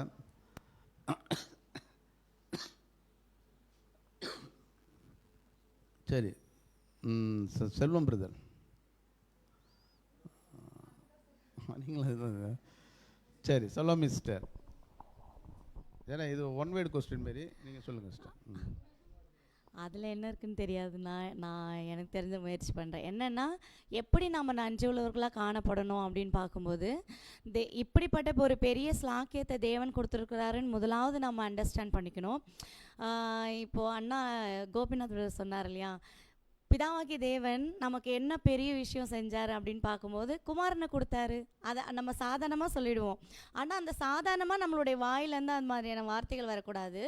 அது என்ன மீன் பண்ணணும்னா, எனக்காக தேவன் இவ்வளோ பெரிய வாய்ப்பை கொடுத்துருக்குறாரு, இவ்வளோ இந்த உலகத்தில் இவ்வளோ கீழான நிலைமையில் இருக்கிற என்னை இந்த ஒட்டுமொத்த உலகத்தையும் ஆளுகை செய்யும்படி ஒரு வாய்ப்பை கொடுத்துருக்கிறாரு, அவரோடு கூட வந்திருக்கிறபடி ஒரு வாய்ப்பை கொடுத்துருக்கிறாரு, இயேசு கிறிஸ்துவோட ஈடுபலியில் அந்த உலக ஜனங்களை ஆசிர்வதிக்கிறதுல ஒரு வாய்ப்பை கொடுத்துருக்குறாருன்னு சொல்லிட்டு அந்த ஒரு தாக்கம் நமக்குள்ளே காணப்பட்டு அவருக்காக எதை வேணாலும் நம்ம செய்யலாம் அப்படின்ற விதத்தில் தான் நம்ம வெளிப்படுத்தணும் நம்மளுடைய நன்றி உணர்தலை.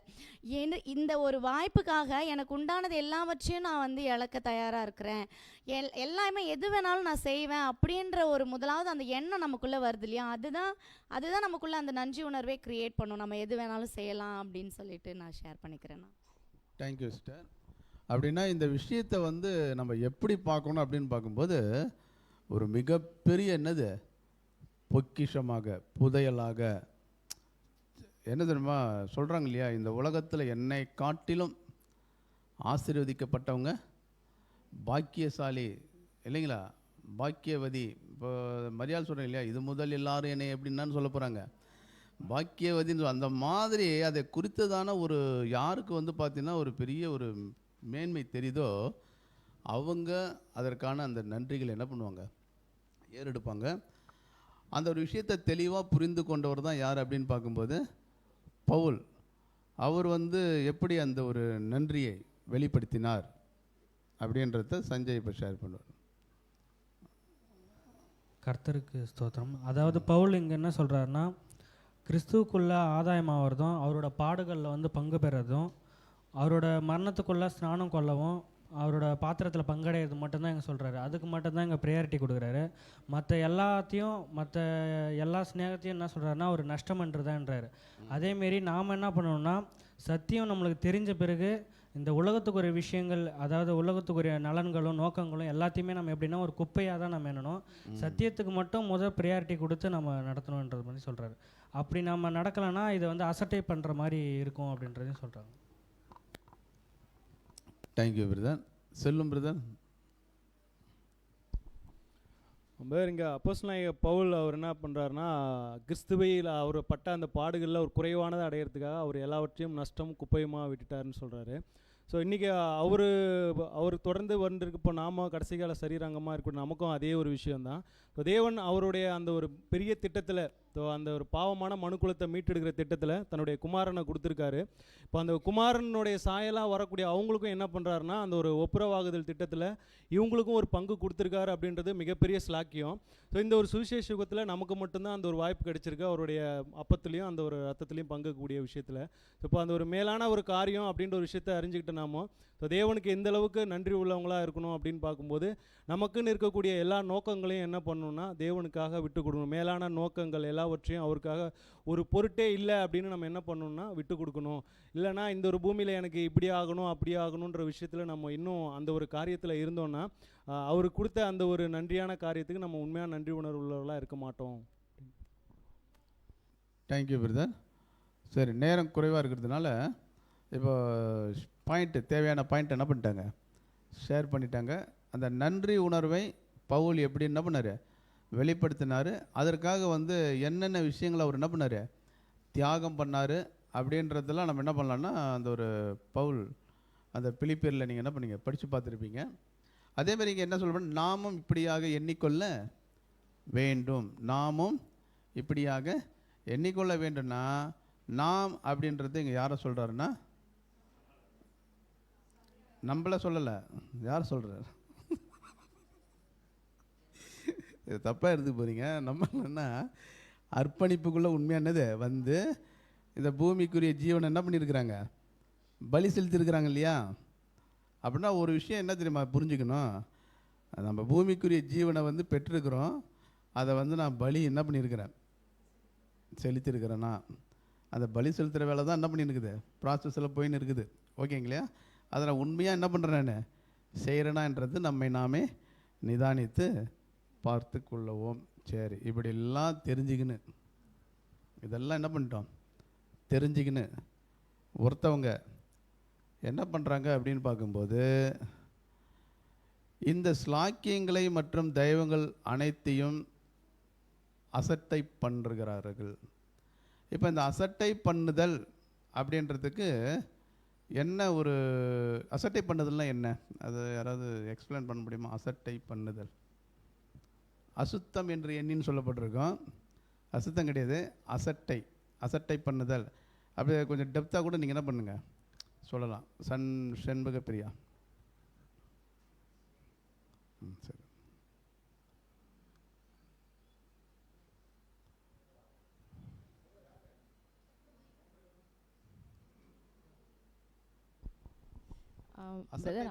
அந்த மீனிங் அசட்டை பண்ணுறது அப்படின்னா என்னென்னா, அதுக்கு ரொம்ப முக்கியத்துவம் கொடுக்கறது இல்லை அப்படின்னு சொல்லலாம். அவங்களுடைய பார்வையில் அது ரொம்ப பெருசு இல்லை அப்படின்னு சொல்லலாம். சில விஷயங்கள்லாம் நமக்கு ரொம்ப முக்கியமாக இருக்கும், அது எப்பயுமே நம்மளுடைய நினைவுகளில் இருக்கும். நம்ம எந்த ஒரு காரியத்தை குறித்து அசட்டையாக நினைக்கிறோன்னா அது ரொம்ப இம்பார்ட்டன்ட் இல்லாத ஒரு விஷயமா கருதலாம். அதே மாதிரி என்னென்னா அது ஒரு சாதாரணமாக ஒரு அலட்சியமாக அப்படின்னு எடுத்துக்கலாம். அதே மாதிரி என்னென்னா அதுக்காக எந்த ஒரு தியாகத்தையும் செய்யறதுக்கு விருப்பம் இல்லாத ஒரு தன்மை இருக்கும் அவங்கக்கிட்ட. ஏன்னா எது ரொம்ப முக்கியம்னு நினைக்கிறாங்களோ அதுக்காக எதை வேணால் இழக்கிறதுக்கு தோணும். ஒரு வேளை ஏதாவது ஒரு விஷயத்தை நம்ம அசட்டையாக என்றோம் அப்படின்னா அதுக்காக பெரிய ரிஸ்க்கெலாம் எடுக்க மாட்டோம். இந்த விஷயம். Thank you sister. வேறு யாராவது இதுக்கு? Victoria sister.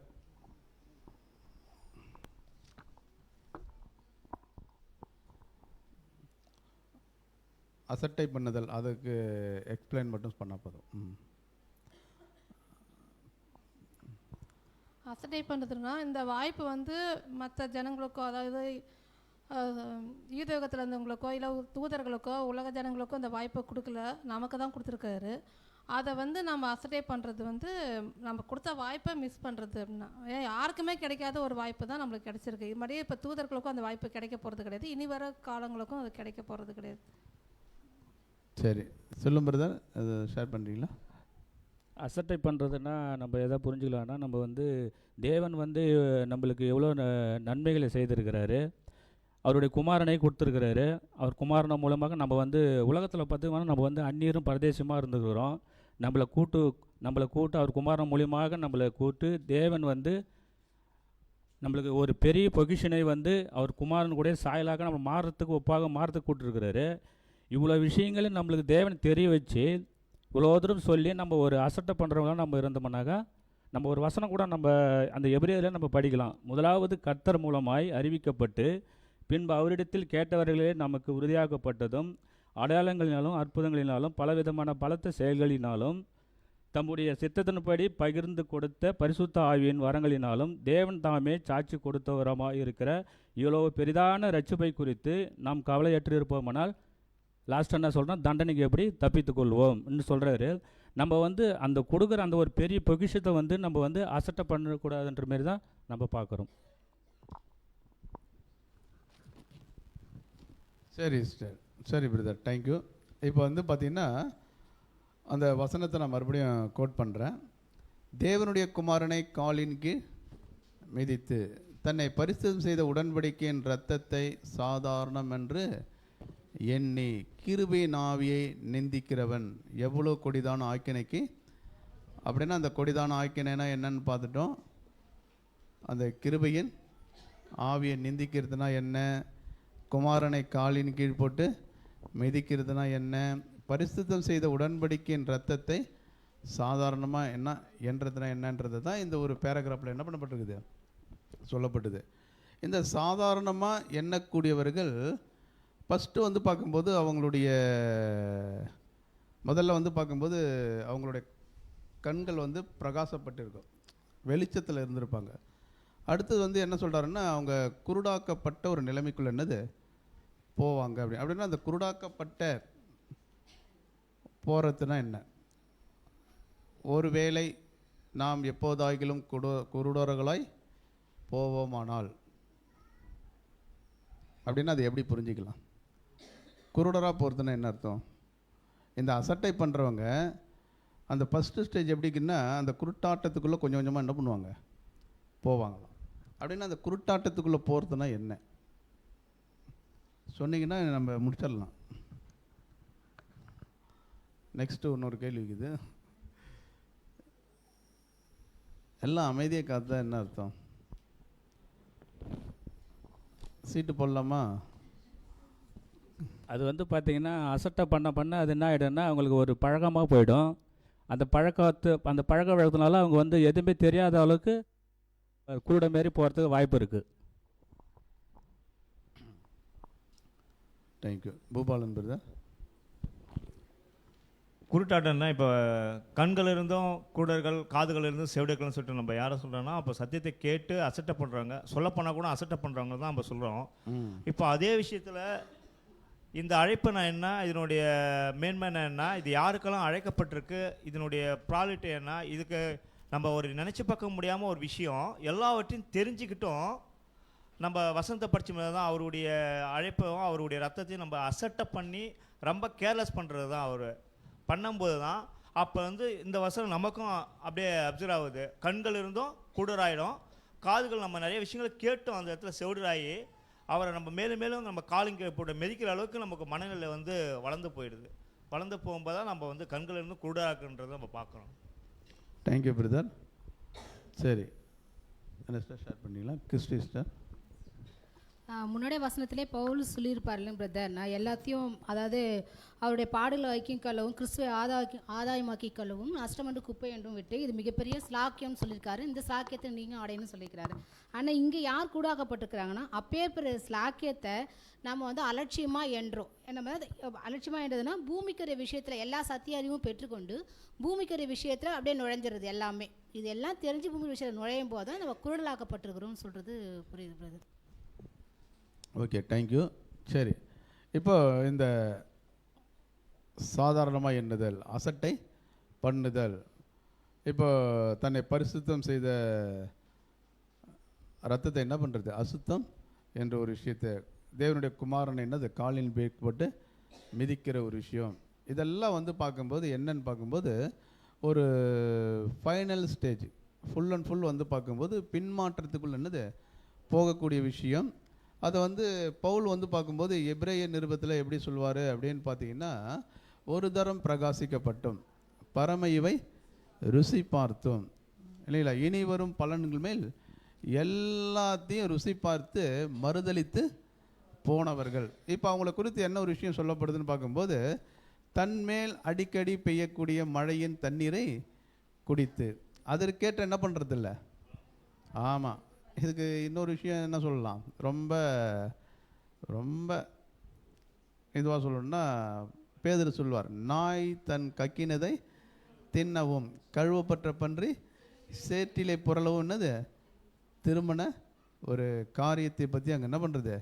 அப்படின்னா எந்தெந்த விஷயம்லாம் அவங்களுக்கு வந்து ரொம்ப மேன்மையாக இருந்ததோ இப்போ அதை குறித்து என்ன ஆகிடுன்னு பார்க்கும்போது அவங்களுக்கு வந்து ஒரு சாதாரணமாக என்னது பாருங்கள், தேவனுடைய குமாரனை காலின் கீழே போட்டு மிதிக்கிறதுனா என்ன ஸ்டேஜ்னு தெரியுங்களா?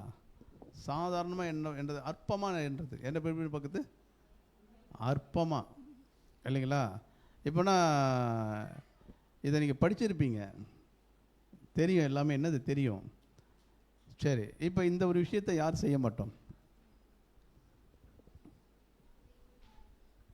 நாம் செய்ய மாட்டோம் இல்லைங்களா? நாம் செய்ய மாட்டோம். அப்படின்னா இந்த ஒரு விஷயம் நமக்குள்ள நாம் நடக்கிறதுக்கு வாய்ப்பு இருக்குதா?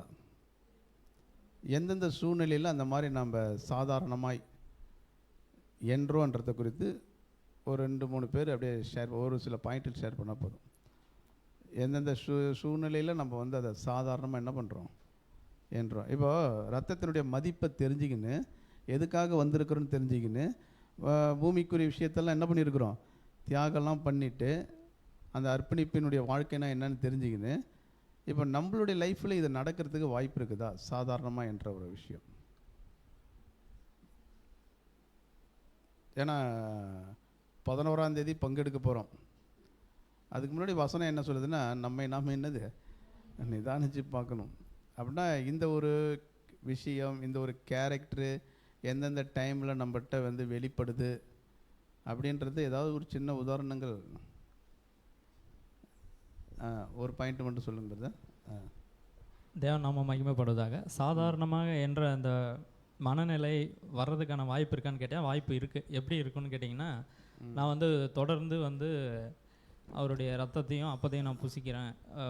சில பல வருடங்களாக நான் புசிக்கிறேன்ன்றதுனால புசிச்சிட்டு இருக்கேன். ஆனால் வருஷம் செய்கிற ஒரு விஷயம் தானே, தொடர்ந்து அதை குறித்தான தியானங்கள் இல்லாமல் போன வருஷம் செஞ்சது, அதுக்கு முன்னாடி செஞ்சது, இந்த வருஷமும் அந்த மாதிரி தான் அனுசரிக்க போகிறோம். சபையில் ஏற்பாடு பண்ண போகிறாங்க, நம்ம போய் அனுசரிச்சுட்டு வரப்போகிறோம். தனிப்பட்ட பர்சனலாக தியானம் பண்ணாமல் இருந்தால் இந்த மனநிலை வர்றதுக்கான வாய்ப்பு இருக்குது. Thank you brother. பிரதர் ஒரு பாயிண்ட், அருமையான ஒரு பாயிண்ட்டை ஷேர் பண்ணார். ஆலிஸ் மேரி.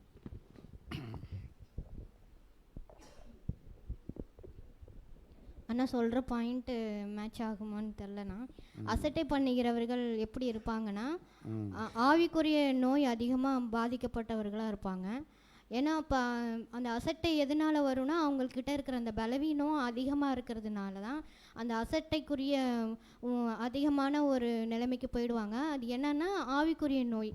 என்னென்னு பார்க்கும்போது ப்ராக்டிக்கலாக சொல்லும்போது சத்தியத்தில் அதிக நாட்டல்லாமல் இருக்கிறது, சத்தியத்தை வந்து தியானிக்கிறதுல குறைவுபட்டிருக்கிறது, ப்ரேயரில் குறைவுபட்டிருக்கிறது, அதுக்கப்புறம் சகோதர ஐக்கியத்தோட வந்து கடமைக்குன்னு ஏதாவது அவங்க மனசாட்சிக்கு தெரியும் அது தேவனுக்கு பிரியமாக அந்த ஐக்கியம் இருக்குமா, இல்லை நம்ம மற்றவங்களுக்காக மனுஷர்களை பிரியப்படுத்துறதுக்காக இருக்குமா, அந்த மாதிரி. அதுக்கப்புறம் பார்த்தோன்னா நம்ம தேவனுக்கும் நமக்கும் உள்ள அந்த உறவு வந்து ரொம்ப தூரமாக இருக்கும். அதனால தான் இந்த ஒரு அசட்டைக்குரிய நோய் வந்து அவங்கள வந்து அதிகமாக பாதிக்கப்பட்டு அந்த நிலைமைக்குள்ளே போயிருப்பாங்க அப்படின்ற மாதிரி புரிஞ்சுக்கிட்டேன். Thank you star. கே செல்வம், கை தூக்குனீங்களா? எப்போ நமக்குள்ளே அந்த ஒரு அசட்டை பண்ணக்கூடிய எண்ணம் வரும் அப்படின்னா, இந்த ஒரு மேன்மையான அந்த ஒரு காரியத்தை, இந்த ஒரு அப்பத்துலேயும் ரசத்துலேயும் பங்கெடுக்கக்கூடிய காரியத்தை அவங்க என்னைக்கு குறைவா என்றாங்களோ, அது ஒரு இல்லை சும்மா தானே திருவிருந்து மாதிரி தான் அப்படின்ற ஒரு எண்ணம் அவங்களுக்குள்ளே வந்தது அப்படின்னா கண்டிப்பாக அந்த ஒரு அசட்டை பண்ணக்கூடிய நிலைமைக்கு போவாங்க. ஸோ அவங்கள ஏன் அந்த மாதிரி அவங்க எண்ணம் வருது அப்படின்னும் போது அவங்களுக்கு தேவனையும் கிறிஸ்துவையும் சத்தியத்தையும் சகோதரர்களையும் தவிர்த்து உலக பிரகாரமான காரியங்கள், மேன்மையான காரியங்கள் எல்லாமே அவங்களுக்கு பெருசாக தெரியும் போது இது குறைவாக தெரியறதுனால அவங்க அசட்டை பண்ணக்கூடிய வாய்ப்பு வரும். சரி, வேறு யாராவது பாயிண்ட் ஷேர் பண்ண? ரம்யா சிஸ்டர் கை தூக்குனீங்களா? சரி சரி, கடைசியாக இதோடு நம்ம முடிக்க போகிறோம்.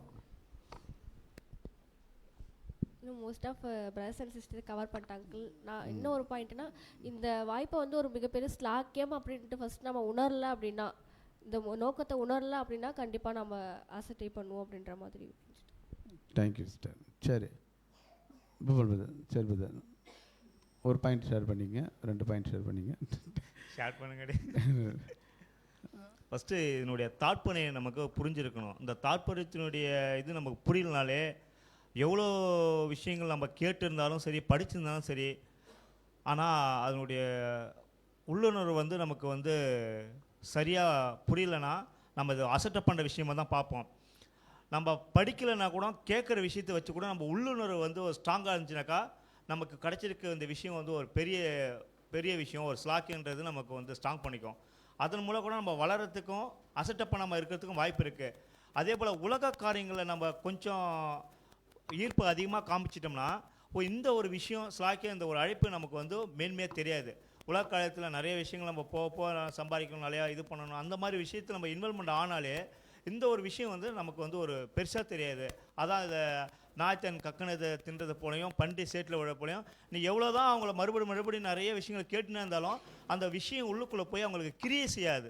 கேட்கவும் செய்யும், போயிடும், மற்றபடி ஆனால் கிரியை செய்யாதுன்றதை நான். Thank you brother. சரி பிரதர், முடிஞ்சிடுச்சு, டைம் க்ளோஸ். ஓகே, அது எந்த சிஸ்டர்? Victor sister. சரி சிஸ்டர், விக்டர் சிஸ்டர்.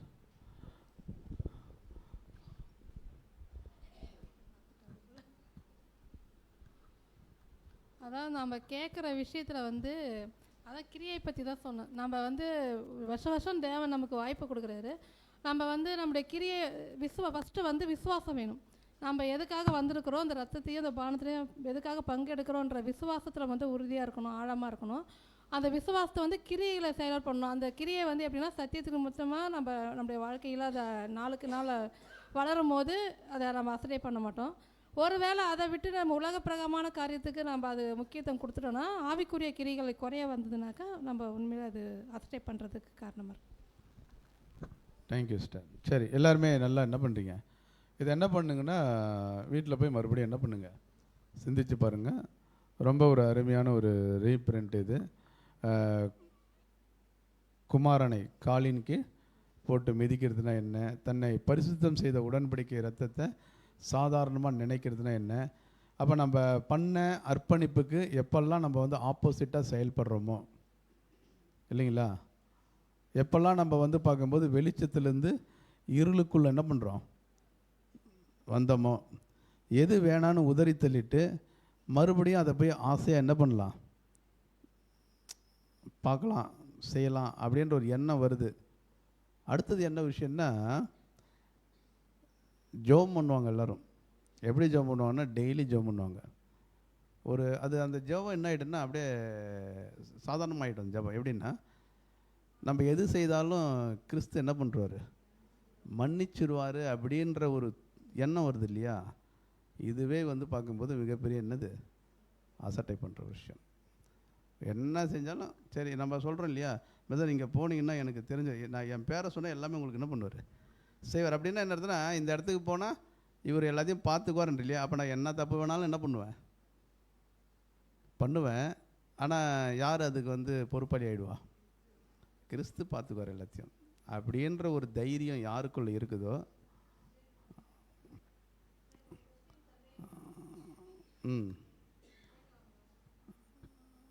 இது ரிலேட்டடாக சிஸ்டர். சரி, அப்போ இந்த ஒரு எண்ணம் யாருக்குள்ளேயும் என்ன பண்ணக்கூடாது, வரக்கூடாது அப்படின்றத நம்ம பார்க்குறோம். சரி சிஸ்டர், என்ன பார்த்தா கொஸ்டின் சொல்லுங்கள். இப்போ புதிய உடன்படிக்கை வந்து தொடங்கிட்டாங்க. இப்போ ஓப்பன் ஆயிடுச்சா இல்லை ராஜ்யத்தில் ஓப்பன் ஆகுமா அப்படின்றது தெரியல. எனக்கு ஒரு சந்தேகம் என்னன்னா, சாராள் வந்து மரித்த பிறகு தான் ஆபிரகாம் வந்து கேத்துராலை வந்து கல்யாணம் பண்ணிக்கிறாரு. அப்போ சுயாதீன உடன்படிக்கை முடிஞ்ச பிறகு புதிய உடன்படிக்கை ஓப்பன் ஆகுமா இல்லை இப்போயே ஓப்பன் ஆயிடுச்சா அப்படின்றது எனக்கு ஒரு குழப்பமாக இருக்குது. அது கொஞ்சம் பெரிய பண்ணுங்க. சரி சிஸ்டர், நீங்கள் என்ன சொல்கிறீங்களா? ஸோ இந்த புதிய உடன்படிக்கை அப்படின்றது ஏன் அதுக்கு புதிய உடன்படிக்கைன்னு பேர் அப்படின்றத நம்ம முதல்ல புரிஞ்சுக்கணும். ஏன் அது புதிய உடன்படிக்கை அப்படின்னா, ஏற்கனவே பழைய உடன்படிக்கை ஒன்று என்ன பண்ணியிருக்கு, இருந்திருக்கு. அது யார்கிட்ட பண்ணது அப்படின்னு பார்க்கும்போது இஸ்ரேல் ஜனங்களோட. இப்போ அந்த உடன்படிக்கை என்ன அப்படின்னு பார்க்கும்போது நியாயப்பிரமாண உடன்படிக்கை. அதுக்கப்புறம் என்ன அப்படின்னு பார்க்கும்போது தேவன் புதிய உடன்படிக்கை மூலமாக தான் என்ன பண்ண போகிறாருன்னா ஒட்டுமொத்த உலகத்தையும் ஆசீர்வதித்து ஜீவன் கொடுக்க போகிறார். இந்த ஒரு ப்ராசஸ் நடக்க போகுது. இப்போ நம்ம எந்த ஒரு விஷயத்தை வந்து கன்ஃபியூஸ் பண்ணிக்க வேண்டாம் அப்படின்னு பார்த்தோம்னா, நாம் புது உடன்படிக்கையில் இருக்கிறோமா இல்லை ஆரம்பிக்கலையா அப்படின்னு பார்க்கும்போது புது உடன்படிக்கை அப்படின்றது யார் மத்தியில் யார் மூலமாக அப்படின்னு பார்க்கும்போது கிறிஸ்துவும் சபையும் மகிமையடைந்த நிலைமையில் உலக ஜனங்களை ஆசீர்வதிக்கக்கூடிய ஒரு ப்ராசஸ் தான் என்ன அப்படின்னு பார்க்கும்போது புது உடன்படிக்கை. இப்போ நம்ம இருக்கக்கூடியது என்ன அப்படின்னு பார்க்கும்போது சுயாதீன உடன்படிக்கை. இந்த உடன்படிக்கையில் யார் ஒருத்தவங்க தங்களை தயார்படுத்துகிறாங்களோ அப்படிப்பட்டவங்க மூலமாக தான் என்ன ஆரம்பிக்க போகுது. ஸோ அப்படி புது உடன்படிக்கை அப்படின்றது என்ன அப்படின்னு பார்த்தோம்னா, இப்போ நியாயப்பிரமாணத்தின் மூலமாக தேவன் என்ன பண்ணார் அப்படின்னு பார்க்கும்போது ஜீவனை பெற்றுக்கொள்ளலான்னு ஒரு வாய்ப்பை இஸ்ரேல் ஜனங்களுக்கு கொடுத்தார். ஆனால் அவங்கள அது என்ன பண்ண முடியல, நிறைவேற்றி வாங்க முடியல. ஆனால் புது உடன்படிக்கை அப்படின்றது என்ன அப்படின்னு பார்க்கும்போது அந்த மாதிரி இருக்க போகிறதில்ல, பழைய உடன்படிக்கை மாதிரி. இது என்ன அப்படின்னு பார்த்தோம்னா எல்லாரும் கிறிஸ்துவின் மூலமாக இழந்து போன எல்லாத்தையும் ஆசீர்வதிக்கக்கூடிய ஒரு சூழ்நிலை. அது யார் மத்தியில் அப்படின்னு பார்க்கும்போது உலக ஜனங்கள் மத்தியில் ஸ்தாபிக்கப்பட போகுது. யார் மூலமாக அப்படின்னு பார்க்கும்போது தலையாக கிறிஸ்துவும் சரீரமாகியும் சபையும் சேர்ந்து ஆரம்பிக்க போகுது. ஆனால் இந்த புது உடன்படிக்கைக்குள்ளே கூட யாரும் இருக்கிறா அப்படின்னு பார்க்கும்போது இஸ்ரேல் ஜனங்களும் இடையில வந்துடுறாங்க. இப்போ அவங்க மூலமும் என்ன அப்படின்னு பார்க்கும்போது முற்பிதாக்கள் மூலமாக இது என்ன பண்ண போகுது அப்படின்னு பார்க்கும்போது மேலே தலையும் சரீரமும் கீழே முற்பிதாக்கள், இவங்க மூலமாக ஒட்டுமொத்த உலகத்தையும் ஆசீர்வதிக்கிற இந்த ப்ராசஸ்ஸு இனிமேல் தான் ஓப்பன் ஆக போகுது அப்படின்ட்டு நம்ம பார்க்கலாம். அதுக்கான ஊழியர்களை தேவனை என்ன பண்ணுறா அப்படின்னு பார்க்கும்போது இப்போ தயார்படுத்திட்டு இருக்கிறார் அப்படின்றத நம்ம புரிஞ்சுக்கலாம். Thank you brother. சரி சார், ஓகே.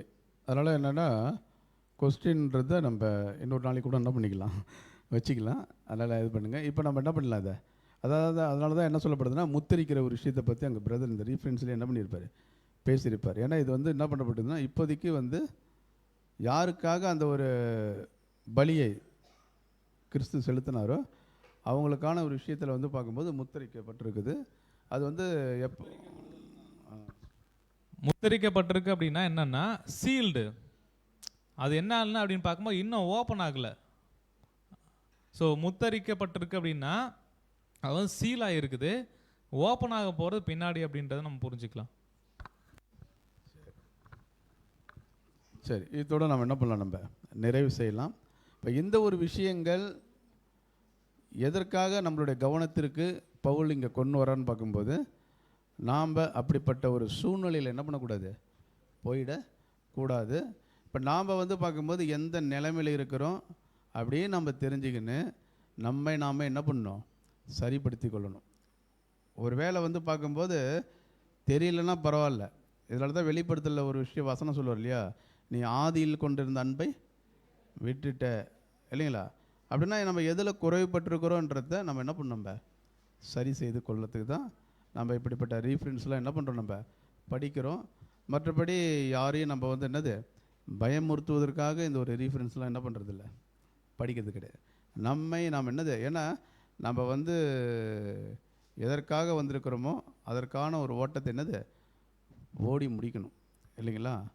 சரி, இப்போ நம்ம ஜெபித்து இந்த கூடிக்கு நிறைவு செய்யலாம்.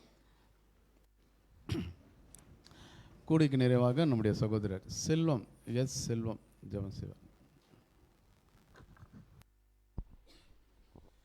ஜெபம் செய்வோம். மகா இரக்கமும் கிருபை நிறைந்த எங்கள் அன்பின் பரலோக பிதாவே, ஒருவருக்கே துதி கன மகிமையும் இந்த வேலை நாங்கள் எடுக்கிறோம் அப்பா. தேவரீர் காலிலேருந்து மட்டுமா உம்முடைய சத்தியத்தை திறந்து எங்களை வழிநடத்தி வந்த உம்முடைய மேலான தயவுக்காய் நாங்கள் ஆண்டவரே நன்றி செலுத்துகிறோம் ராஜா. தேவரீர் இந்த அப்பா இந்த நேரத்தில் கூட அப்பா ரத்தத்தை சாதாரண எண்ணுதல் என்ற தலைப்பின் கீழ் தகப்பனே தேவன்தாமே நீர் எங்களை சிந்திக்க வைத்து அதுக்குரிய கருப்பொருளை தகப்பனே ஆராய்ந்து பார்க்க நீதாமே உதவி செய்த உடைய மேலான தயவுக்காய் நன்றி செலுத்துகிறோம் ராஜா. இதோ தகப்பனே இந்த சிந்தித்த நாங்கள் தகப்பனே அப்பா எங்கள் இடமான பலர்களை எழுதி கொண்டு எங்களை ஆய்வுக்குரிய வாழ்க்கையில் நாங்கள் பிரயோஜனப்படுத்தி கொண்டு தகப்பனே உமக்கும் உடைய குமாரர்களால் உண்மை உள்ளவர்களாக வாழ்ந்து அப்பாவோட நீதாமை கிருபை செய்ய என்று ஜெபிக்கிறோம். வருகிற நாட்களை அப்பா உடைய குமாரன் அந்த நினைவுக்குற நாட்கள் தகப்பனே நாங்கள் பரிசுத்தமாக அனுசரிக்க எங்களை பரிசுத்தப்படுத்த வேண்டும்படி ஜெபிக்கிறோம். எங்களுடைய ஓட்டங்கள் தகப்பனே அப்பா நாங்கள் ஆண்டவரை உம்முடைய குமாரன் சாயலுக்கு அப்பாக ஒப்பாக மாறுகிறோம் என்று எங்களுக்கு நாங்கள் சோதித்துப்பாக எங்களுக்கு பரிசுத்தாவி தந்து எங்களை ஒவ்வொரு நாளும் வழிநடத்த வேண்டும்படியாக அந்த வேலை நாங்கள் ஜெபித்து மன்றாடி ஜெபிக்கிற ராஜா. அப்பா இப்போ இந்த நேரத்தில் கூடியிருக்கிற உங்களுடைய பிள்ளைகளை நீதாமே அப்பா எங்களை நீர் வழிநடத்த வேண்டும்படியாகவும் நீர் ஆசீர்வதிக்க வேண்டும்படியாகவும் வராத தடைப்பட்டு இருக்கிற சகோதர நீர் ஆண்டவரை வழிநடத்த வேண்டும்படியாகவும் அவங்களையும் ஆசீர்வதிக்க வேண்டும்படியாகவும் இந்த வெள்ளை மன்றாடி கெஞ்சுகிறோம். எங்களை தொடர்ந்து வழிநடத்தும் ஆசீர்வதியும். இந்த ஒரு சிறு விண்ணப்பங்களும் அருமை ரட்சகர மீட்பரும் கண்மலை போதகரமாக இருக்கிற எங்கள் ஆண்டவராகிய இயேசு கிறிஸ்து மூலமாக ஏறெடுக்கிறோம் எங்கள் ஜீவன் உள்ள நல்ல பிதாவே. ஆமென்.